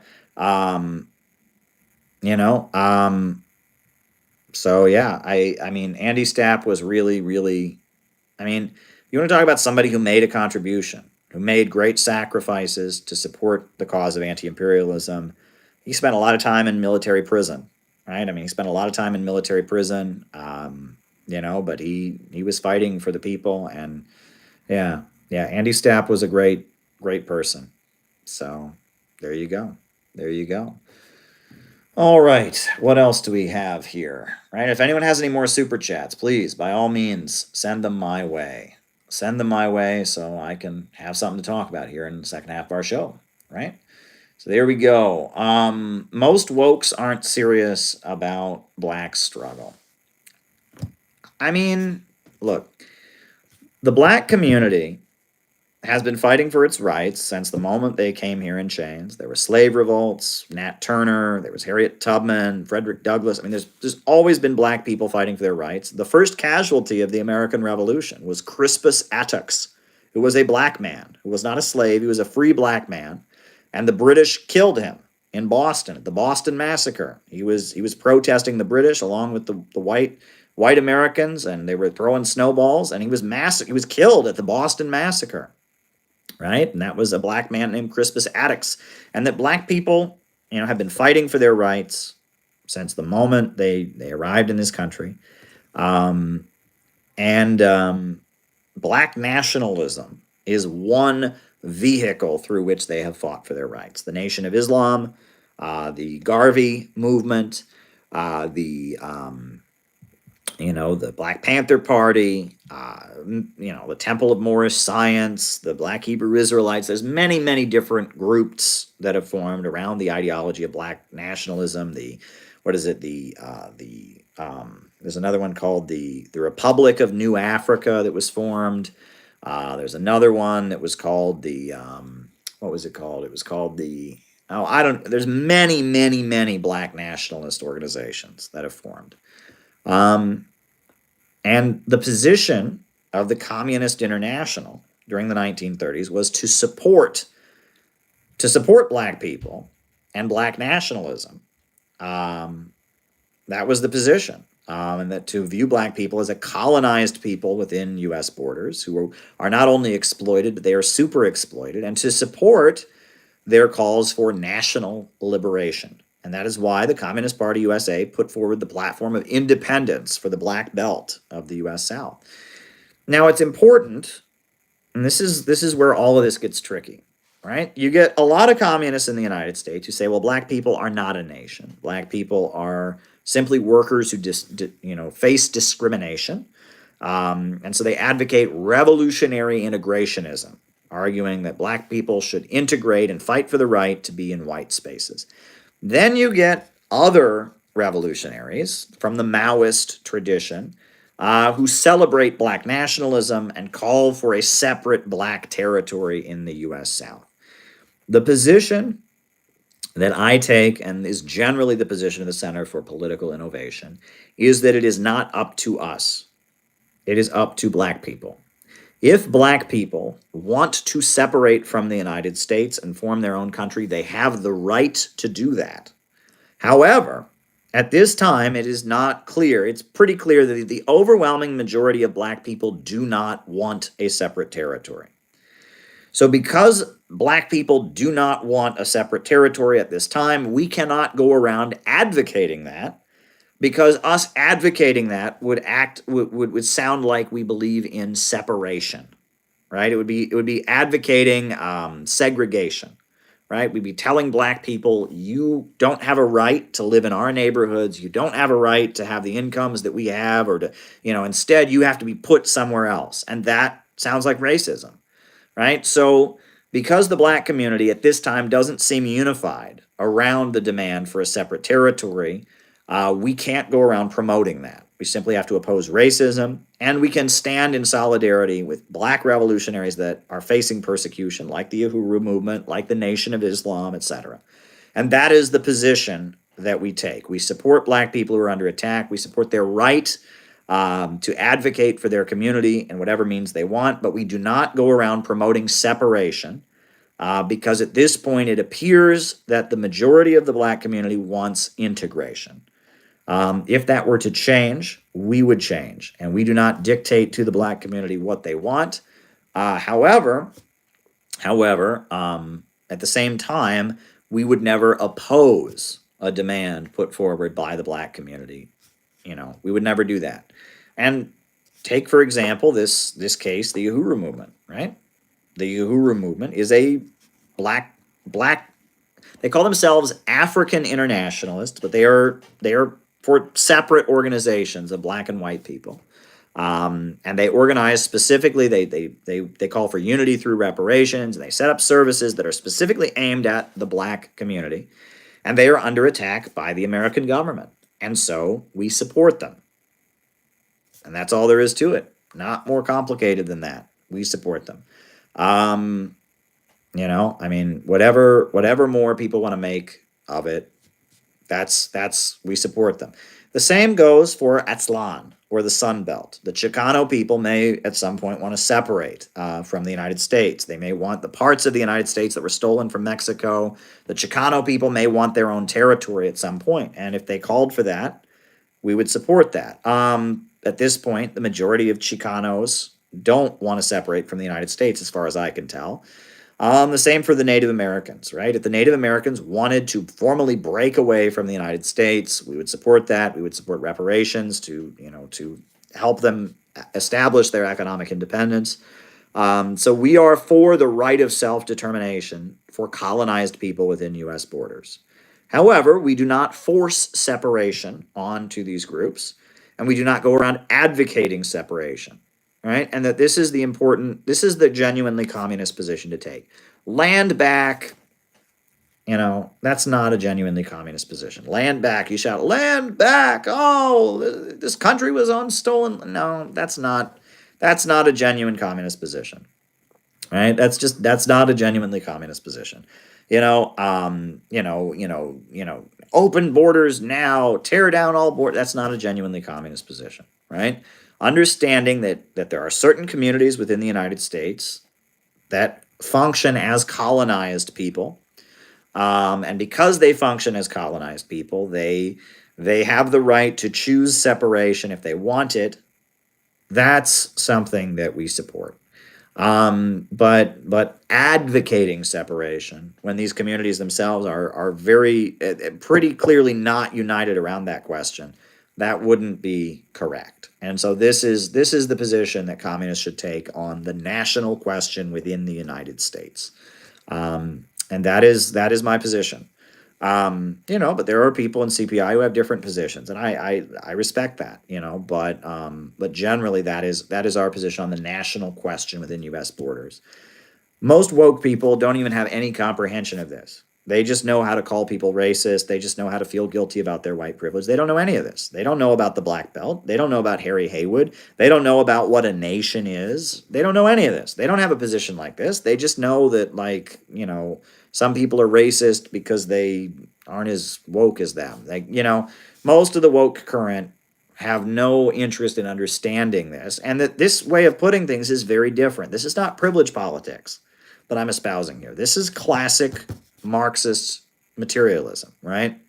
Oppressed nations have the right to self-determination, right? That is a communist position on the national question. So, and what's weird is for years people would come on these streams and say, "Hey, Caleb, what's your position on decolonization?" And I would say that, and they would just be silenced, right? And then for years people have said we're racist because we wave the American flag. Well, it is correct to wave the American flag at this time. Now, maybe at some point in the future, we could develop a flag for a revolutionary socialist United States, or who knows how the struggle may develop. But right now, in the United States, at this time, the correct position is to wave this country's flag and make clear that we advocate creating a better life for the American people, and that we want a more prosperous America by breaking it free of imperialism. All righty. Next question. Word on the street is that Jill Stein may run again. Okay.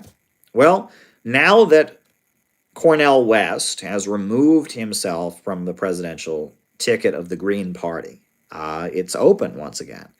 Now, Jill Stein, one of our members interviewed her in Boston recently, or about a year ago, and she said some interviewed her in Boston a while back, and she said some very good things about Russia.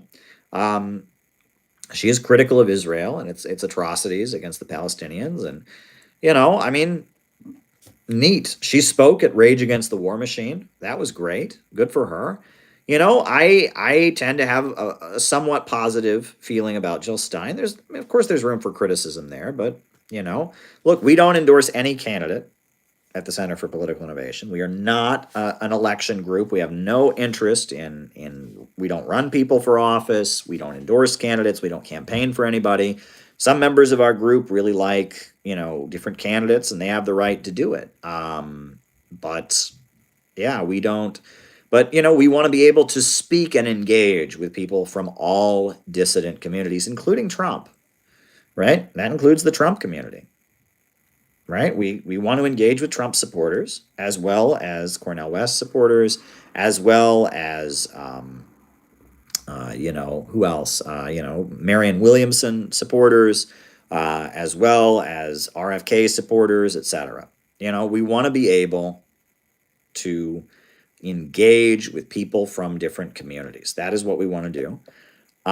So because we want to do that, Dr. Shiva supporters, and I hope to have Dr. Shiva on this program soon. I actually need to send an email about that, because I think it can happen. I think it actually can happen. And we would have Dr. Shiva on here. Absolutely. We'd be proud to have him on here. But because of that, because we need to engage with people in different communities, it's necessary that we don't alienate the communities.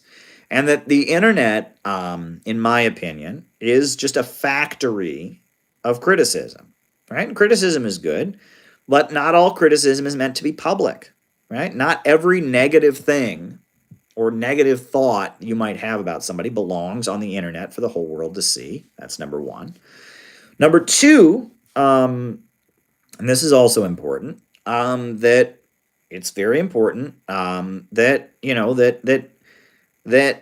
we not alien. I mean, there's a lot of people who just criticize and they're not building community, right? And they're just fracturing and they're burning bridges and they're making enemies.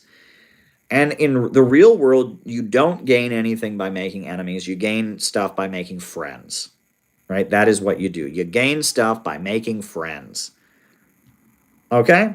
And that, there are some communities, there are some people, when people are just building an online thing, and the amount of toxicity that exists on the internet is so extreme that, that you just have to just try to stay away from it.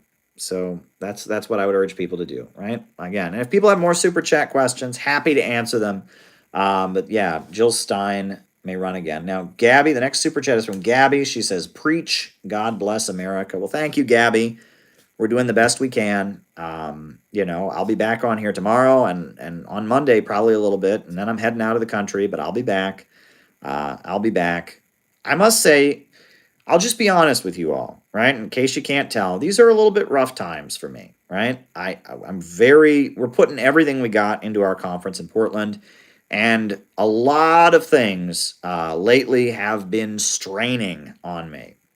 And, Elizabeth Young, who worked so hard to build the Center for Political Innovation, she is very stressed about making sure that things go smoothly in Portland in December. And I'm very stressed about taking care of everything I've got to take care of. And, I'm not going to get into specifics, but things are still happening. Things haven't stopped, right? And that's the important thing to remember, right? Sometimes things get so bad they stop. Things haven't stopped. Here I am. I'm about to go to Russia next week. Things haven't stopped. Nothing has stopped, okay? But it's hard. It's harder. And so, in a way, we can be thankful for this, right? Because we're swimming upstream. We're swimming upstream right now. And it is hard to swim upstream, but as long as you keep swimming, you haven't drowned. And then, once you have swum upstream for a while, when you start swimming downstream again, you're so much stronger because you've withstood all of the swimming in oppositional waters. And that's where we are right now. We are swimming in oppositional waters. There are a lot of roadblocks that are thrown in our way. There's a lot of difficulties. Things are not falling into place necessarily, in the way we would like, but they're not breaking down either. We're functioning. We're getting shit done. December is happening in Portland. I mean, those rooms are already reserved. Those tickets have already been bought. It's happening. December is happening. I mean, it is absolutely happening. The conference in Portland in December is happening, right? It's happening. Our organization is meeting every Saturday on Zoom. We just had an amazing planning meeting for the Portland event on Thursday. It was amazing, like 23 people. India becoming less anti-imperialist.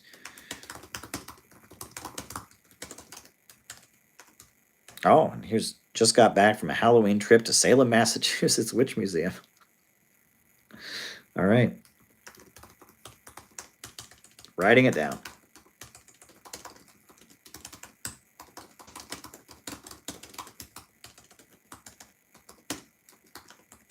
Very good. But both good questions. But we are swimming upstream, but we're still swimming. And I think that sometimes you have to swim upstream, but then when you start swimming downstream again, you're that much stronger. You've been toughened up by withstanding things going against the current. Right? That's what has happened, right? That if you can endure and you can get through the hard times, then when the good times come, you're that much stronger and you can make more out of them. So I am confident. I am very, very confident in everything that we can succeed. I'm very confident of it. I'm very confident, that we can succeed. But we need all your support we can get. Look, we're, for whatever reason, sometimes we do our work and things just fall into place. And there are other times where we do our work and we have to fight for every dollar, and we have to fight for every new member, and we have to fight for every subscriber. And that's the kind of situation we're in. We're white knuckling it and we're shoving our way through, right? Henry Clay and the Whigs. We're shoving our way through. That's what we're doing. And it's not easy, but we're making it through. Right, as hard as things are, we're having to pull out all the stops and shove our way through, but we're making it. We are making it. We are succeeding. We are not failing. We are marching ahead, and we're getting shit done, and stuff is happening. And it's difficult, right? It is very difficult. And honestly, we could really use a donor to just step up and write us a big check for Portland. That I would sleep so much easier if I did that, all right? And so would Elizabeth, and so would a lot of our CPI members, right? If someone could just step up right now and just write us a nice big fat check to cover everything, somebody who's got the resources, somebody who understands how important what we're doing is, building a community bonded together, building anti-imperialism, not preaching destruction, not tearing people apart, not just building a social media club, but building a real group to get stuff done. If that person was out there and they wanted to say, Caleb, we see that, wow, we see everything they've thrown at your group and you still keep doing stuff. We know our money won't be wasted, and you know what? We're just gonna do it. We're gonna send you $5,000. That would make my life so much easier. It'd make Elizabeth's life so much easier. It would make everyone in the CPI go, right? And it would make our lives so much easier. Now, maybe that won't happen. And even if it doesn't happen, that's fine. We'll keep going. We're going to be all right, right? We're still going to do it. But it would make it, less stressful. It would make all of us breathe a lot easier. Let me just put it that way. And so, maybe that person is out there and maybe they're not. But we're going to keep going. We're going to keep going, and we've got a lot of stuff to do. And, yeah, we're going to get through this. So we've got a lot that needs to be done. And so we have a lot to accomplish. We have a lot of victories to win. And, this event in Portland will be the biggest event we've ever had. I mean, we will have never filled up an auditorium of 250 people. And I have no doubt in my mind we will fill up the auditorium December 2nd. It's going to be full. It is going to be full. We are going to have a full auditorium there in Portland. We're going to do that. We are going to do that. And there's great breakthroughs happening. I am fully confident in our abilities. I wish it, could be a little bit smoother. I wish that things could fall into place, but they will, right? And I have a feeling they will, right? Look, it's not the end of October yet. I mean, it's only the end of October. It's not even completely the end of October, right? It's October 21st today for like 8 more minutes. Then it'll be October 22nd. And we got a whole month. I'm going on some international trips, and we got a month of outreach, a month of building to do. At the end of this month, I'm going to be in Portland, and we are going to do our magic. We are going to work our magic, and we are going to pull off miracles, and it's going to be nice. It's going to be great. So I am confident in that. But yeah, like I said, the best relief I could get was to find out that somebody of means, somebody who understands how effective we are as an organization, somebody who knows that their money won't be wasted because we're just going to keep plowing on ahead, whether we get it or not. Somebody goes to the conference donation, place and just, cuts us a really nice big check. That would make my day. That would be the best news I've gotten in a long time. I would breathe a sigh of relief, and then we could focus on just making sure we had a good show. We didn't have to worry about everything else. Right? That would make us all so much happier if that could happen. But if it doesn't happen, we'll survive. Right? And we are confident. We're gonna do what we're gonna do. Right? It's just a question of how smoothly do we do it. Right? So there you go. There you go. Take that or leave it. There you go. All right. What's a good book on Rome and Christianity? Well, generally the talks that I give. They tend to be, my understanding of Rome and Christianity and how it fits in, with what we're doing here. I generally, I draw from 2 books on Roman history in particular.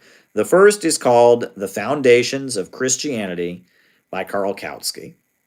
And the second is called The Assassination of Julius Caesar, A People's History of Ancient Rome, written by Michael Parenti. Those are the 2 books that I draw the most heavily from for my rhetoric about the fall of Rome, about Roman proletarians, about Roman Christianity, etc.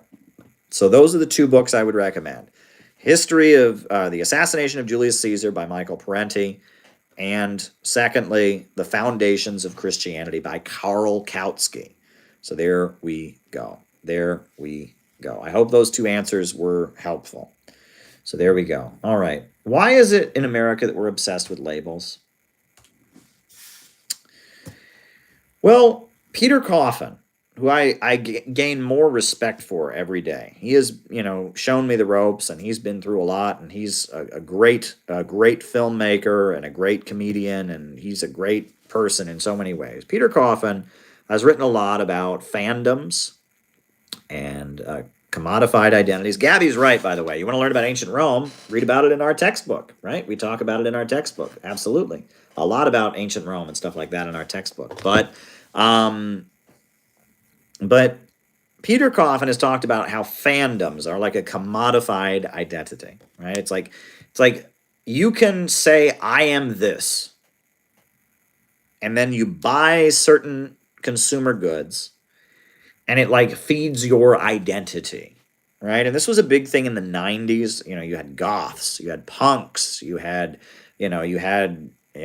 preps, right? And if you shopped at a certain store and you buy certain clothes and you listen to certain music, then you are paying to acquire a certain identity, right? And that's a big part of consumer culture in the United States, right? Is that you are paying for the ability to put a label on yourself, right?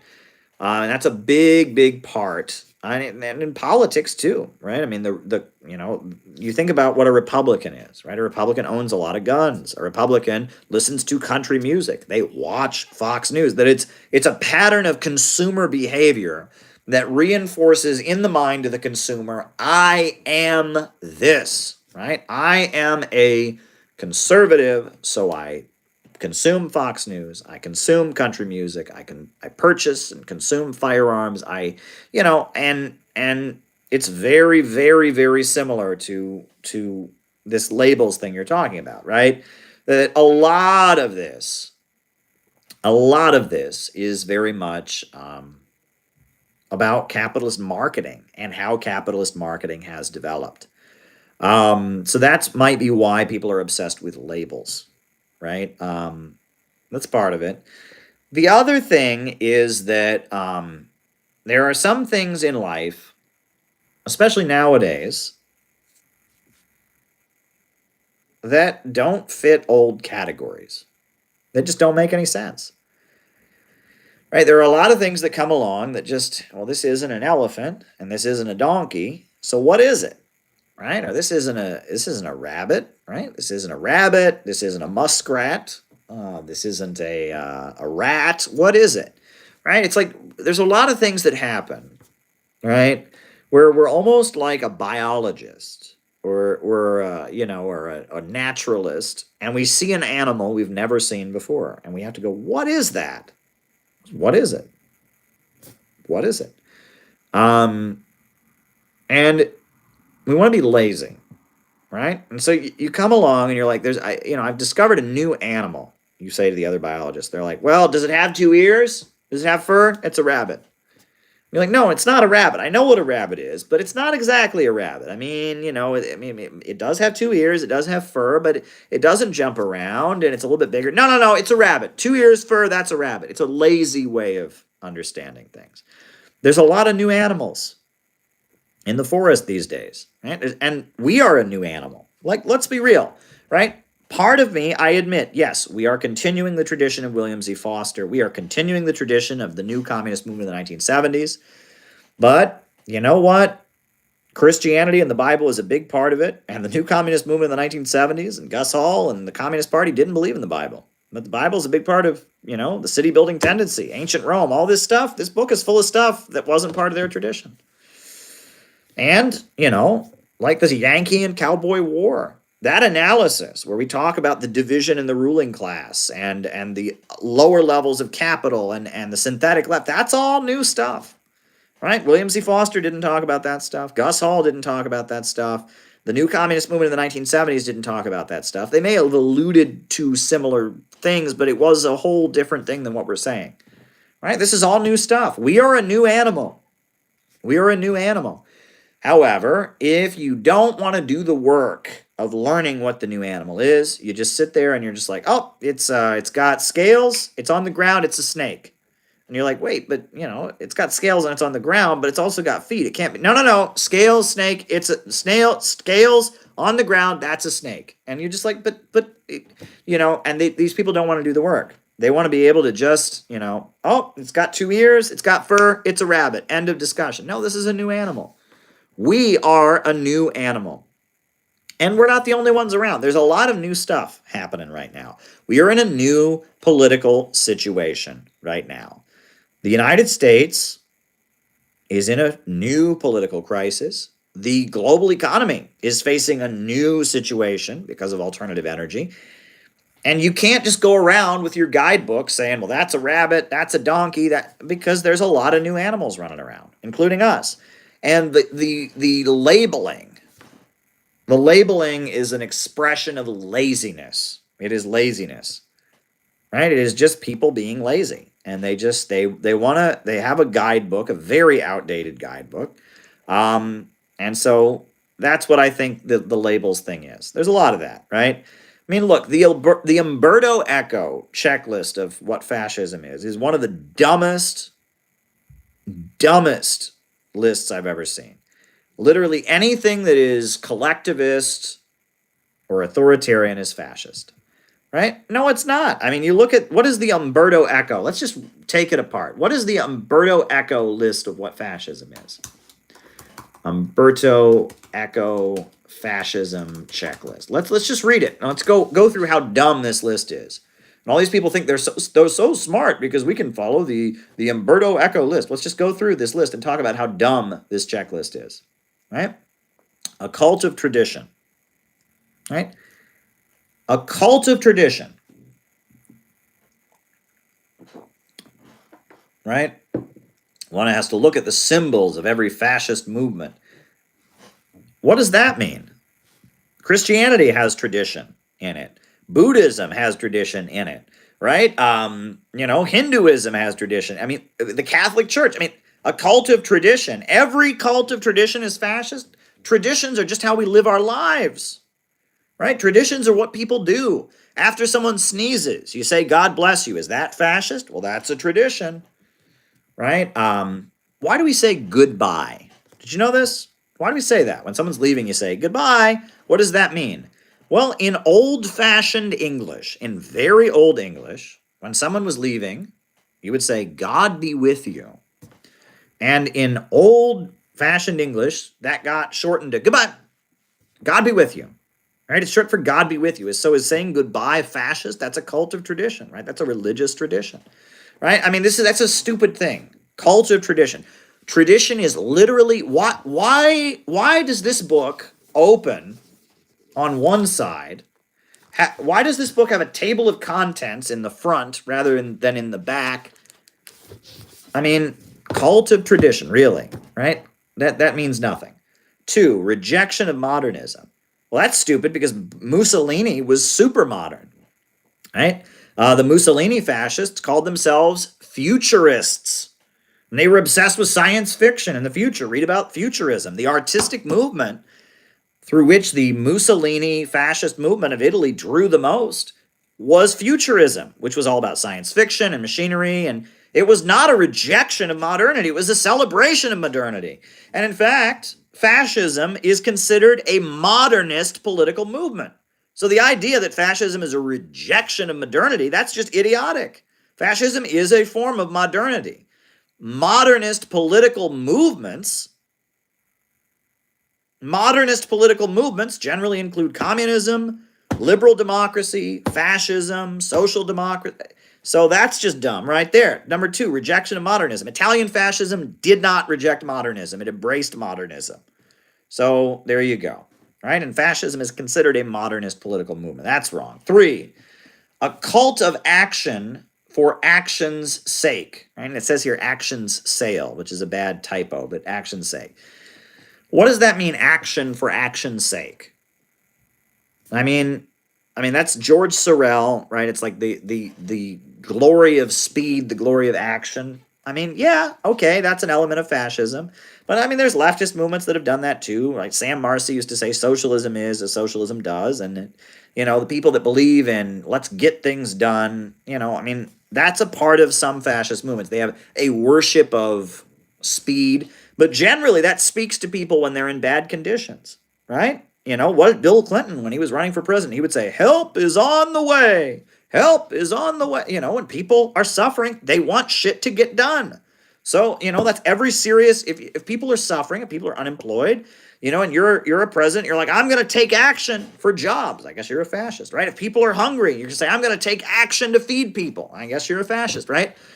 Action is what people want when they are suffering.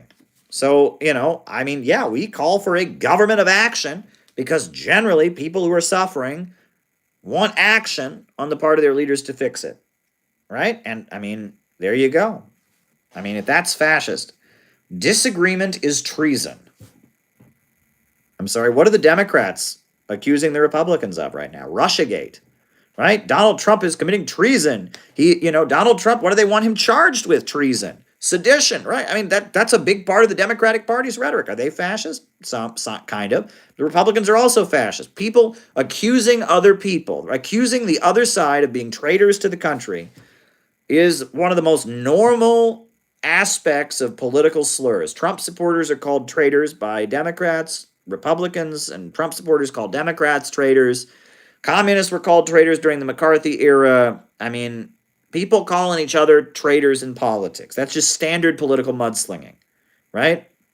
That's just standard. Disagreement is treason. Wow, that's like, that's pretty standard, right? That's pretty standard. When people are sure that they're right and they really hate the other side, they call the other side treasonous.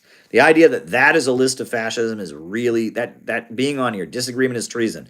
Welcome to politics, my friend. You always are calling the other side treasonous. You're always, I mean, that's just dumb. Fear of difference. What is fear of difference? You're afraid of people who are different. And what does that mean? Well, I mean, woke people are afraid of conservatives because they think differently. They're afraid of Christians. They're afraid of social conservatives. Social conservatives are afraid of LGBT people. They're afraid of socially liberal people. I mean, generally, particular interest groups are afraid of, other, I mean, what is that? Okay.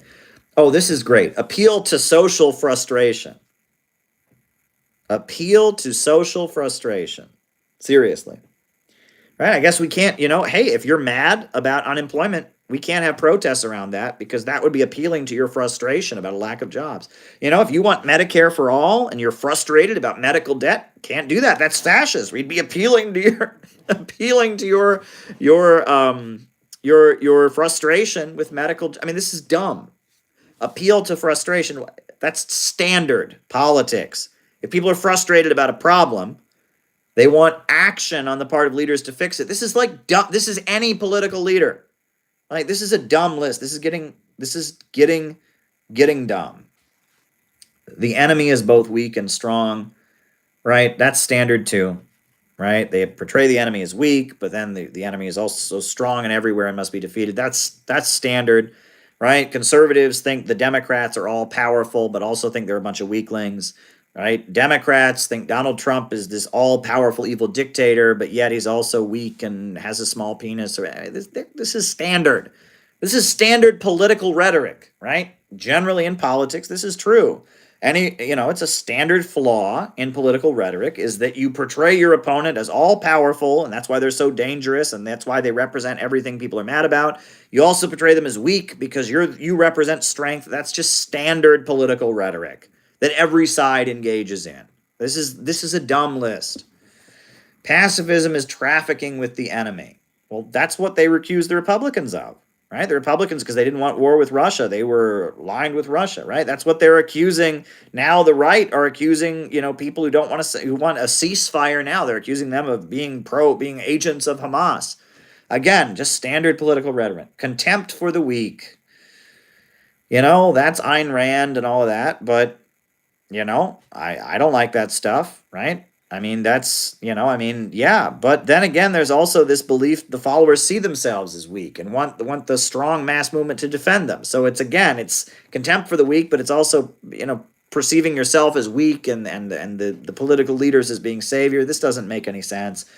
Machismo and weaponry, again, masculinity in politics, all masculinity in politics, therefore is fascist. This is selective populism. Again, that's standard, right? Your fascism speaks newspeak, right? Certain terminology. Well, woke people never do that. They don't have buzz phrases like white privilege or systemic racism. They have plenty of newspeak. It's a dumb list. This is a dumb list, right? I mean, you look at this list, it has nothing to do with the economics of fascism. Fascism is rooted in the capitalist crisis. It's rooted in the fact that the means of production are functioning in a more efficient way than they ever have before. And in a rational society, that would be great. But in our society, it leads to greater poverty because capitalism is a highly irrational system. Poverty created by abundance. And the only way they can solve it and stay at the top is with forcible degrowth in order to maintain their super profits. What more need I say? What more need I say? Alrighty. There we go. That's the Umberto Eco list, and it's a dumb list. So there you go. It's a dumb list. Dumb list, right? Alrighty. What else do we have? What other? And if people have more super chat questions, send them our way. Someone said, we must succeed, truth and justice. Oh, that was Gala. We must succeed, truth and justice will prevail. Thank you, Gala. You are our biggest supporter and friend, and Gala, you are a beloved member of our community. You see how powerful what we're doing here is. Look, what we do here, we are really special to a lot of people. Okay? Our community may not be as huge as a lot of the other social media communities that exist out there. But first of all, we're not just a social media community. We're doing stuff in real life. That's the first thing. Second thing is that the people that are part of our community are here because they get it. The only reason you're watching this right now is because you get it. Trolls come in, trolls come out, but the only reason that you're here is because you know how valuable what we're doing here is. You understand that what we're doing here is really, really special and valuable, or you wouldn't be here right now. You wouldn't be here right now if you did not understand how amazing and special what we're doing here is, and that our community is held together by a very special bond. There is a very, very special bond here that you don't find in other communities, right? We don't get very many hate watchers, right? I mean, again, a troll comes in, a troll comes out. One night they decide to harass me, they do a raid, they go away. The people who stick around here, right? You're here because this makes sense to you. You're here because you understand how important this is. You're here because this gives you something special. That's why you're here, right? And that is what is so special about our community. And it's golden and it's valuable. And because of that, we value the work that we do. We're proud of what we do here. And yeah, I mean, I don't know what more to say about it. There's something special about this community. And that's why we keep going. That's why we're not a flash in the pan. That's why we're continuing to do what we do. So there's that. Now, the next super chat question. Is India becoming less anti-imperialist under Modi? I think India is about the same as it's been. India is a country that is a major economy in Asia, and it has become more independent, under Modi's leadership. But at the same time, it's not fully in the anti-imperialist camp, but it's also not fully in the pro-imperialist camp either. And sometimes it seems like it's pivoting toward Russia and China, and other times it seems like it's pivoting toward the United States. And when Modi came to the United States, you'll notice that they basically they rolled out the red carpet for him, but they also rolled out the threats. Right? They had all of the NGOs denounce him, and that they had, they to some degree or other, the State Department, NGO apparatus is threatening Modi that if you become too pro-China, if you become too friendly with China, we've got the George Soros people that can make your life hell. And at the same time, the USA pretends like it's courting India and trying to be India's friend. It's also got threats. It's got sticks and carrots. And India knows that the United States doesn't want India to expand as an economy. It wants Western capitalism and imperialism to dominate the globe. That's what it wants. And so India, it's the USA is trying to incentivize India to drift closer to to the United States against Russia and China. India does have historical difficulties and differences with China. But India, at the end of the day, just like Brazil, just like a lot of the BRICS countries, it has its own center of gravity. It has its own economy. Sometimes it'll go one way, sometimes it'll go another, but it's able to stand on its own 2 feet. And it's really because of Russia and China that it's been able to increasingly stand on its own 2 feet. Look, the first steel mills in India were built by the Soviet Union. The Soviet Union provided a lot of aid to India during the 1960s, and the people in India know that, right? During the 1960s and 70s, the Soviet Union was a good friend to India. Neoliberalism came in the 80s and 90s, and it's complicated, right? And India is a major country, and it has its own interests, and there is an Indian bourgeoisie, and that Indian bourgeoisie, has influence not just in India but in other parts of the region, right? Nepal is getting kicked around by India a lot historically, and that's why Nepal is drifting closer to China, because India has treated Nepal pretty badly historically.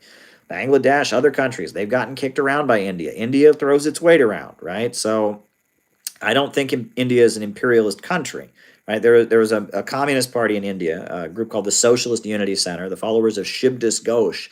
They maintain India is an imperialist country. India is not an imperialist country in my assessment, but I understand why some people in the region feel that way, because it does exert a lot of regional power. There are capitalists in India that make profits, throughout the region, and that there's elements of Indian capitalism dominating different parts of the region. So, India is a complex situation, but India, again, is it becoming less anti-imperialist? It's going back and forth. There's not been a dramatic shift, right? Modi coming into office signified that India was starting to be more independent, and then sometimes it seems sorry, fall allergies. Sometimes it seems more pro-imperialist, and sometimes it seems more pro-Eurasian, and sometimes you just can't tell. And that Turkey is a similar situation. The Philippines is a similar situation. There are countries like this throughout the world that are playing this role. That because of the rising anti-imperialist camp, there's also rising room for countries to just start pivoting. So there you go. There you go. Just got back from a Halloween trip to Salem, Massachusetts, the Witch Museum, and it linked the witch hunt to the 1950s Red Scare, which was a great moment at the museum. I'm sure you mean a great moment at the museum, not like in history. The Red Scare was awful. But yeah, that was the famous play by Arthur Miller. He compared what went on. He compared the Salem witch trials to McCarthyism. He made a play condemning McCarthyism, and he used the Salem witch trials to make the point. Very famous, The Crucible. And look, I have been to Salem. When I was a kid, I had family that lived in Boston. One time, my brother and my mother and my dad, we all drove from Ohio to Boston to stay with my aunt, and we drove out to Salem. And one thing about Salem is that Salem has a museum there that doesn't mention the witch trials. There's like a government museum there that focuses on like everything else in Salem's history, like the fact that it was a port city, the fact that there were textile mills there. Salem, there's a lot more history in Salem than just the witch trials. But the city has, many people have pointed out, you go out there, it seems almost like a Halloween theme park because the witch trials happened there. But at the end of the day, there's a lot more history to that particular town in Massachusetts than just the witch trials. But the witch trials are an interesting incident. At the end of the day, what it was really about was that it was a land grab. One of the wealthy landowners started accusing all the people whose farms bordered his farm of witchcraft so that they could be hanged and their property could be seized and he could expand his property. It was a land grab. It was a land grab by a greedy, wealthy landowner. And basically, he started taking the land of all the people who bordered his farm by accusing people of witchcraft. And that's what he did. At the end of the day. Now, it started out, there was a group of teenage girls, and they were a group of teenage girls, and there was a slave from Barbados, Tituba. And Tituba knew some, I don't know, pagan witchcraft, Santeria, whatever. I don't know what it was. She knew some stuff, right? She knew some stories and songs and incantations from Barbados, from her home island, from, African slaves or whatever. And so she had a little, like, kind of secret club of teenage girls. They would gather around and listen to her, tell them stories or whatever. But this was really, really forbidden in Salem because it was Puritans. The Puritans thought the Catholic Church was too pagan. It had too many rituals, too many ceremonies that weren't Christian. The Puritans, they didn't go for any of that, right? There was no dancing, there was no, no witchcraft, there was no palm reading, none of that. They were not into that. It was a very, very serious crime in Massachusetts, pre-American Revolution, to do any dancing. We're getting back to this English Civil War. There you go. But no, it was a very big no-no. You couldn't do any of that. But Tituba and the teenage girls, they would get together and she would tell them stories and they would do some dancing or whatever. And that was forbidden. Well, they all knew they were breaking the rules big time. They were breaking the rules big time. We don't know why. A couple of the teenage girls started having what later they would refer to as hysteria, right? This is a big thing in the, Freudian, right, Victorian era. These teenage girls started having hysteria. And they started having little fits, and some of them started hallucinating and hearing voices, and they just started acting crazy. These teenage girls acting crazy. A lot of it was they were really, really worried about the fact they might get in trouble for hanging out with Tituba. A lot of it was that they were having sexual feelings and, they didn't know what to do with their sexual feelings. They didn't know how to control them, and they were adolescents. Who knows what was going on, right? But for whatever reason, these teenage girls who were hanging out with Tituba started flipping out, right? And so they started flipping out, and people are like, why are these teenage girls flipping out? And then they found out they were flipping out, and they were associated with this woman who was from Barbados. And so they flipped out, oh my God, there's witchcraft in the city. And then they started the witch trial thing, and it eventually just turned into a land grab. And it was an awful, awful thing. It was an awful, awful episode in American history. A number of people, I think it was like 12 people, got the death penalty for nothing, right? And basically, they got the death penalty because they wouldn't name other people. If you named other people, they would not kill you. But if you, if you wouldn't name other people, they killed you. So there's about 12 people who they hanged them for witchcraft because they wouldn't name other people. And it was an episode of ignorant stupidity where, there were a number of people who were accused of something and there was no defense, right? That if you were accused of witchcraft, you couldn't defend yourself. It was like the fact that you could think the accusation would be wrong was proof that you were guilty. Right? That was the attitude they had, right? I think the line in the Crucible, if you're either with this court or against this court, there was no possible way you could defend yourself. If they said you were doing it and you said, I'm not doing that, oh, wow, now he's saying that the court is wrong. And it's a lot like what the woke people do, right? If they accuse you of racism, I remember this so many times, they would accuse you of some bullshit, right? So many times, the woke people accuse you. They say, wow, you've been accused of whatever, and you would say, but I didn't do that. Right? A person of color just accused you of racism and you said they could possibly be wrong? Wow, you're even more racist, This is, when you create that kind of atmosphere, right? You're fucked, right? And the only thing you can do is say, I'm so sorry, and give the accuser whatever they want. And some people did that. But some people said, you know what? I am not going to let this continue. I'm not going to name names. And those were the people, like John Proctor, who got the death penalty because they wouldn't name names, right? If John Proctor had just gotten up there and said, okay, fine, I committed witchcraft, and so did Joe Smith, and so did Joe Bob, and so did, and then they would have not killed him. But he was like, I didn't do this, and I am not going to let more people have their lives destroyed by this. And so John Proctor and a few other people, they just said, nope. I didn't do it. I'm not guilty, and I guess you can just hang me. And they got hanged to stop the madness. And that's the story of the Salem witch trials. There's another person at the Salem witch trials, and this is wild. right? This guy's name was Giles Corey. Google Giles Corey. You want to talk about an American hero, right? There's a poem written in honor of Giles Corey. Let me see if I can find the poem for Giles Corey, right? It's a very famous poem for Giles Corey, right? Giles Corey, yes, right? No, that's not the poem for Giles Corey. God damn it, that's somebody on the internet, right? Giles Corey, more weight, right? There's like a famous American poet who wrote a poem honoring Giles Corey, and I'm finding a bunch of other people who've written poems about him, and that's not the one I'm talking about. Anyway, there's some kind of famous American poet who wrote for Giles Corey. But long story short, Giles Corey, right? He was one of these people. He was one of these people who was, put on trial for witchcraft.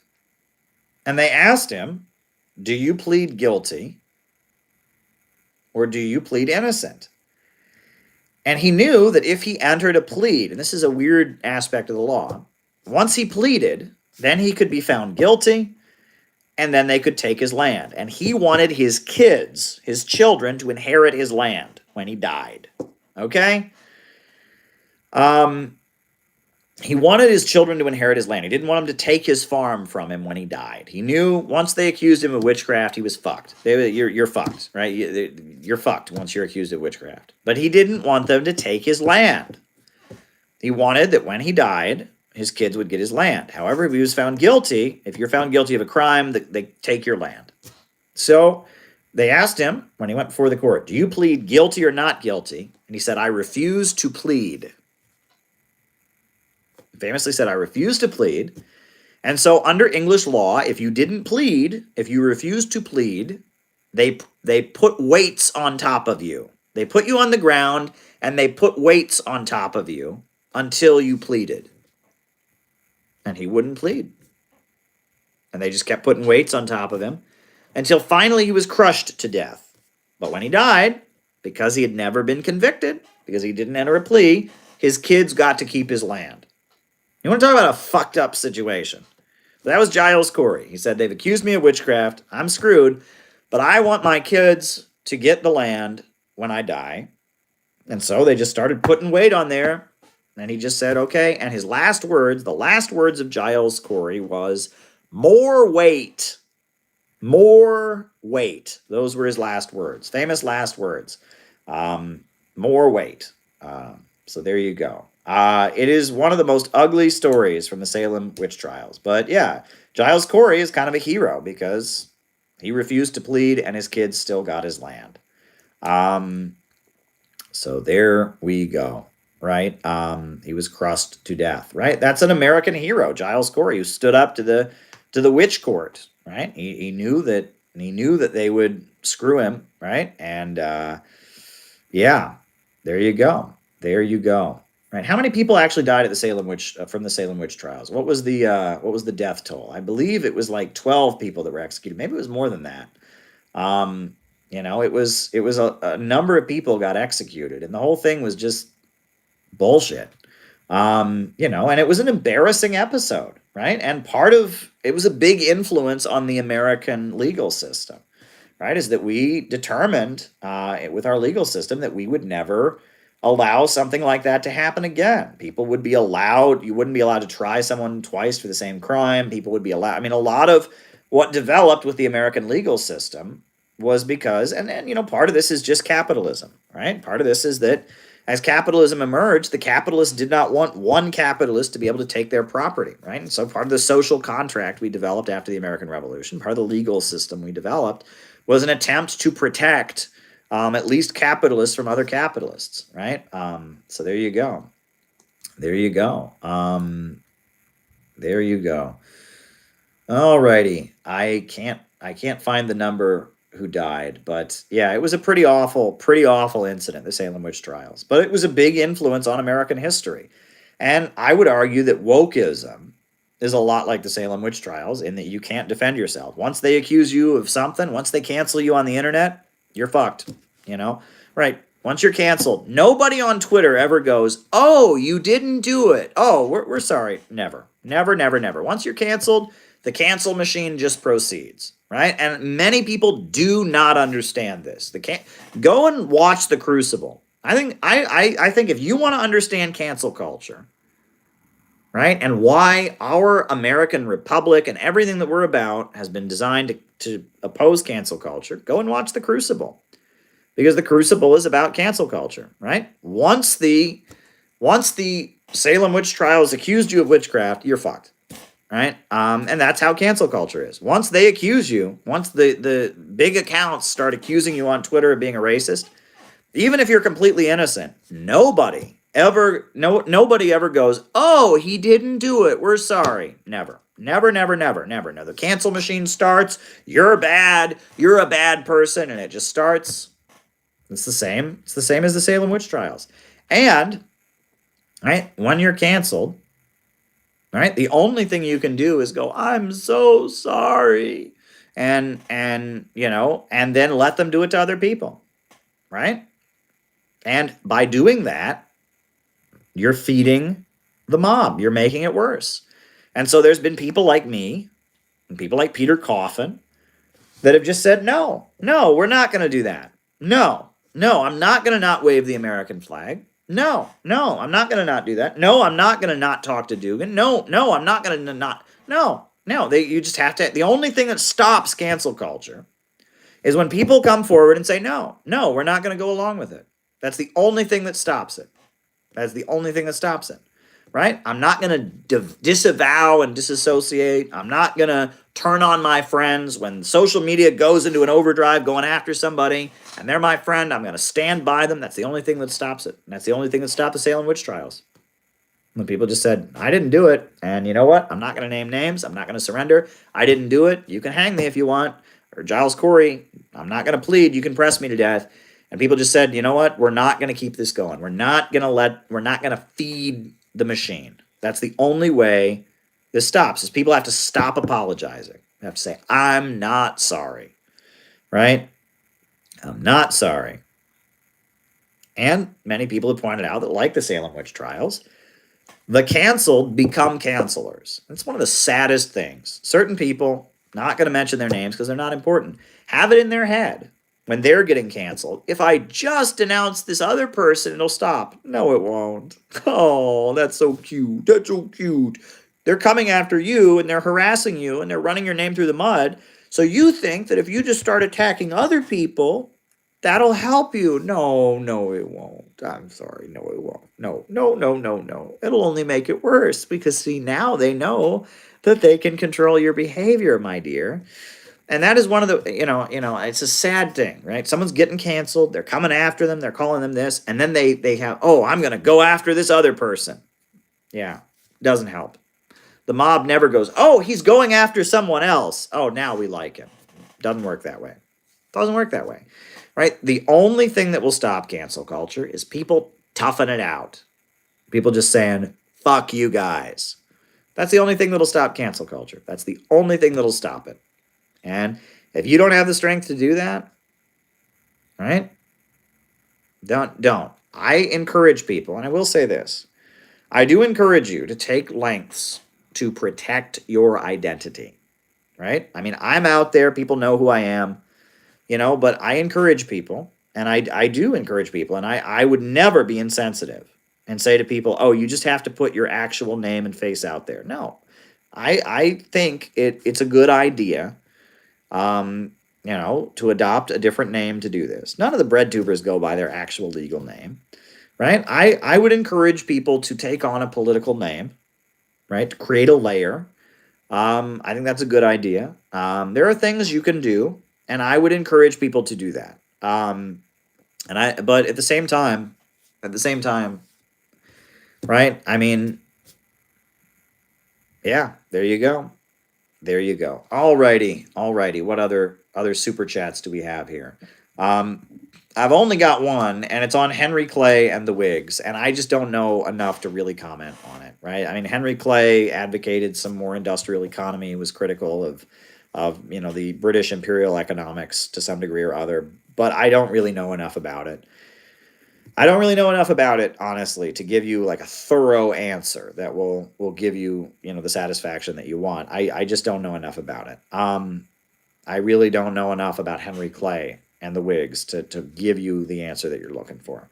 So if anyone has any further super chats, I would appreciate it. You have anything else you want me to talk about? But the clock is ticking. I'm gonna get up early tomorrow and go to church, and and then I'll come back and I'll stream again tomorrow. It looks like the internet issue was resolved here. I don't know why it got so slow. It was working, but then it seems to be resolved. We called up the company, and it seems to be resolved, the internet issue. So I'll be streaming normally tomorrow. We'll see. I'll do maybe an early afternoon stream. I don't know. Maybe I'll just do one stream tomorrow. I don't know what I'm doing. I can't do a noon stream tomorrow because I have church, but maybe I'll do like an early afternoon stream and then a really late night stream, or I don't know what I'm doing tomorrow. I just don't even know what I'm doing tomorrow, right? I do know I'm leaving the country, it appears, pretty soon. I'll be heading on a trip.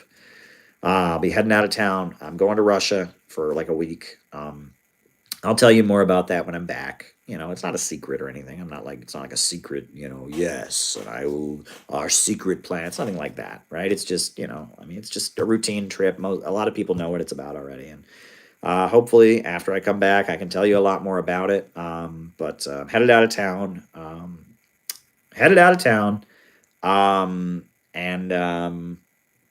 That's on Monday night. I'm headed out of town. Then I'll be back.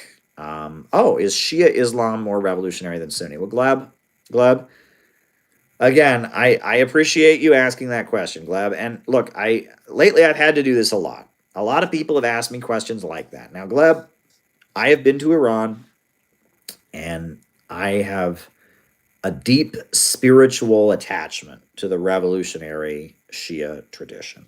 I have seen what the Islamic Revolution has achieved. I've been in the same room as the supreme leader. I made a whole film about the Shia revolutionary, about Iran and their revolutionary tradition. So Gleb, I have deep sympathy. But that said, I'm not a Muslim, right? So who am I to answer that question, Gleb?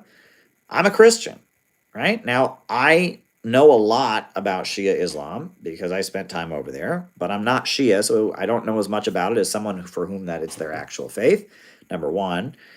And number two, I know barely anything about the Sunni interpretation. I mean, I know enough to know, where they differ with Shia and stuff like that. But as a non-Muslim, Gleb, I can't sit here and say, those are the good Muslims, those are the bad Muslims. I can't do that. And how do you think Muslims would appreciate a non-Muslim white dude in America sitting here going, well, the good Muslims are this? And at this point, Gleb, if you listen to some of the stuff I've pointed out here, right? I mean, Iran is the center of the revolutionary anti-imperialist movement of the Middle East. That's clear. But there's a lot of Sunnis that are part of the Iranian axis of resistance, right? The majority of the fighters in Bashar Assad's army are Sunnis. Did you know that? Even though Bashar Assad himself is an Alawite, which is a kind of Shia, but it's like not exactly, it's like a whole thing unto its own. The majority of the Syrian Arab army that has defeated ISIS on the battlefield, that has won the war basically, and defended the Syrian Arab Republic and is now welcomed back into the Arab League, are Sunnis. They're not Shias, even though they're part of the majority Shia revolutionary current in the Middle East, right? There are a number of Sunnis that are fighting alongside the Houthis in Yemen against Saudi Arabia. There are a number of Sunnis, that are standing, that are resisting, the Palestinian resistance. Hamas is a Sunni organization, right? The majority of the Palestinians that are fighting Israel right now are Sunnis. So I can't get on here and be like, well, that group of Muslims is better than the other. And a question like that, right, especially when I'm not a Muslim myself, which I'm not, right, I can't sit here and say that, right? And to be fair, there are Shias that are on the wrong side, right? There are Shias, that even though they're Shia, they support the U.S. imperialists against Iran. Even though they're Shia, they supported the overthrow of the Syrian government. There were Shias that cheered for the killing of Gaddafi. There was a prominent Shia cleric that Gaddafi killed. And I don't know why. I don't know what that was about. I forget what his name was. He was from Lebanon, and he was a very famous Shia cleric. And he and Gaddafi had some kind of disagreement, and Gaddafi invited him up on his plane. And when the plane landed, that guy was not on the plane. And it was pretty clear that Gaddafi threw him out of the plane. Gaddafi killed some very prominent Shia cleric. Well, that's a pretty awful thing to do, just because some prominent Shia cleric disagreed with you. But Gaddafi apparently offed some prominent Shia cleric. Now, I don't know what the disagreement was about, and I mean, obviously, I would condemn the killing of a religious leader. That's a wrong thing to do. But that shows that Gaddafi was Sunni, and this cleric was Shia. And it looks like to a lot of Shia that Gaddafi murdered this very prominent Shia cleric. Well, that's fucked up. That's wrong, right? I on the surface, all I know about it is that looks like a very evil thing to do on Gaddafi's part. Gaddafi was a great revolutionary who made Libya a very, very strong, powerful place. But it also looks like Gaddafi, there were people who got on the wrong side of him, and he offed him, right? And that's not good, right? Gaddafi, I mean, look, the first book the Center for Political Innovation ever published was the Green Book by Gaddafi, and Gaddafi was a Sunni. So, I mean, you're asking me, is Sunni Islam more revolutionary than Shia Islam? I mean, I'm publishing books by Gaddafi, who's a Sunni. I haven't published a Shia book yet. I would like to publish a Shia anti-capitalist revolutionary book. I really would like to do that because I think the Islamic Revolution of Iran is so important. I would really, really like to do that. I would really like us to publish that. We published Jesus is a Socialist from the Christian socialist tradition. I would really like to publish a Shia revolutionary book. I'd publish a Jewish book. I would publish a Hindu book, right? We should be accepting and celebrating of aspects of all faiths that can do anti-imperialism. But that said, Gleb, you ask me, are Shia more revolutionary than Sunnis? You don't, I can't answer questions like that. And I don't, I know you asked that with good intention, Gleb. You've been asking me questions for years, and I respect that. I know you asked that with good intention, but I'm just honestly saying I don't appreciate questions like that, because if I were to say yes, I would be dissing a lot of very revolutionary Shia or Sunni. And if I were to say no, I'd be dissing a lot of very revolutionary Shia. I can't answer questions like that. And it's not a contest, right? We're not having a contest here. What is true, Gleb, is that right now in the Middle East, the main anti-imperialist current is centered around Shia. And that's just because of the fact that Iran had a Shia revolution. Khomeini was this revolutionary cleric who interpreted Shia Islam to mean not capitalism but Islam, death to America, neither East nor West, war of poverty against wealth, the various slogans that he employed for his revolution. And because of that, the revolutionary anti-imperialist country that is in the Middle East, that is backing Hezbollah in Lebanon, that is backing the Palestinians, that is backing or allegedly backing the Houthis in Yemen, etc., is Iran, and Iran is Shia. But there are many Sunnis who align with the Iranians. And there are many, there are communist atheists who align with the Iranians, right? The Syrian Communist Party is aligned with the Syrian government against ISIS and against the terrorists, right? And they're a big party, the Syrian Communist Party, the Syrian Communist Party Bakhtash, both of which are atheist parties. There are Christians. There are Christian members of Hezbollah in Lebanon. They're not Sunnis or Shia. They're not Muslims. They're Christians. There are Christian members of the Syrian government, of the Syrian Arab Republic. There are Christian militias in the Syrian army. Religious sectarianism, Gleb, is a bad thing, right? No one should kill anyone else because of their religion. No one should fight anyone else because of their religion. And we need to overcome that. When I was in Iran, they had a billboard that they were promoting everywhere. And it had a father on the one side, and the father said, "I am Sunni." And it had a mother on the other side, and she said, "I'm Shia." And then it had the cutest little girl you've ever seen, and she's smiling, and she says, "I am Sushi." It was adorable. And the supreme leader of Iran, while Barack Obama was working with Saudi Arabia to promote the Shia crescent and all of that. The supreme leader of Iran, Khamenei, was saying, we want unity of all Muslims. We want unity of all Muslims. That's what he was saying. And ultimately that needs to be the approach. We should not be promoting sectarian religious divisions, but we can also acknowledge that a Shia government in Iran is the center of anti-imperialist resistance in the region at this time. And that if you don't recognize that, you're deluding yourself, right? And it's just a fact. Palestinians, majority of them are Sunni, but they recognize that Iran, a Shia country, is their biggest ally in the region right now. That's just a fact, right? The Christians in Syria, the Sunnis in Syria, they're not Shia, but they realize that a Shia country, Iran, is their biggest ally. So we can on the one hand, we can recognize that a Shia country is the revolutionary, but we can also not encourage religious sectarianism. Gleb, that is my approach. So if anyone has any more super chats, keep me talking, right? I'll keep going. I've been on for what? It says 165 minutes, and I can keep going, right? That's what I'm on here to do. I talk for a living. I'm a talker. I'm good at talking. I talk for a living. I talk on the radio. I talk on TV. I talk on YouTube. And I keep talking. And I know about shit. And I talk about shit I know. I try not to talk about shit I don't know. Good advice I got at one point was, if you don't know something, don't say it. But if you know something, you really know something to be true, say it as loud as you possibly can.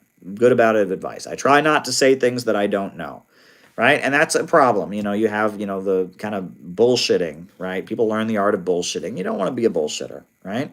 Is China Malthusian in their one-child policy? Well, first of all, their one-child policy no longer exists. They got rid of it. Second of all, the one-child policy, from what I understand, was applied for certain economic reasons, right? It was related to the countryside and the way that they were, handling agriculture in the 1980s and stuff. And honestly, I don't understand the economics of the one-child policy, but it doesn't exist anymore, right? It doesn't exist. So, it's gotten rid of. Is it possible that the Chinese government created the one-child policy for bad reasons? That there were people in the Chinese government that had bad ideas and said, you know what, we're going to do this one-child policy, and it was bad. Sure. Yeah, it's very possible, right? I don't doubt. I mean, could China have just made a mistake? Sure. Yes, they could have. And that doesn't mean I don't support them against the imperialists. And that doesn't mean that I denounce and disavow. No, it just means that they, right? And this is what you need to understand, right? The Cultural Revolution in China was awful. Does that mean I turn my back on Mao and everything Mao achieved? No, I just say that what he did during the Cultural Revolution, the Gang of Four, bad shit. Wasn't good. That doesn't mean I don't recognize the good things that Mao did, the great achievements. But I also recognize that Deng Xiaoping rescued China from the Cultural Revolution and took it in a good direction. So this is important, right? Nuance, right? Look, I think Gaddafi was a great anti-imperialist revolutionary. But I just told you, it looks like he killed some Shia cleric. And that was an awful thing. And if he did that, that's a horrible thing he did.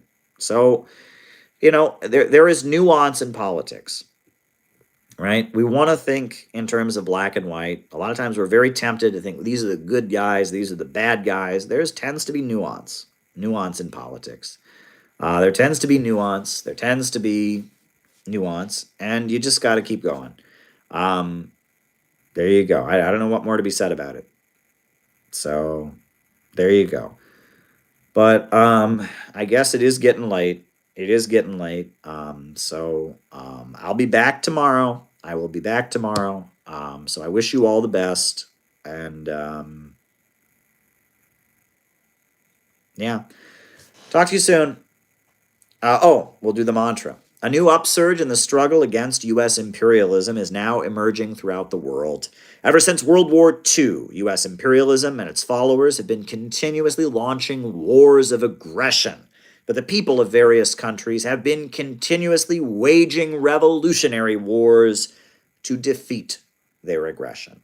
And while the danger of a new world war still exists, and the people of all countries must get prepared, Revolution is the main trend in the world today.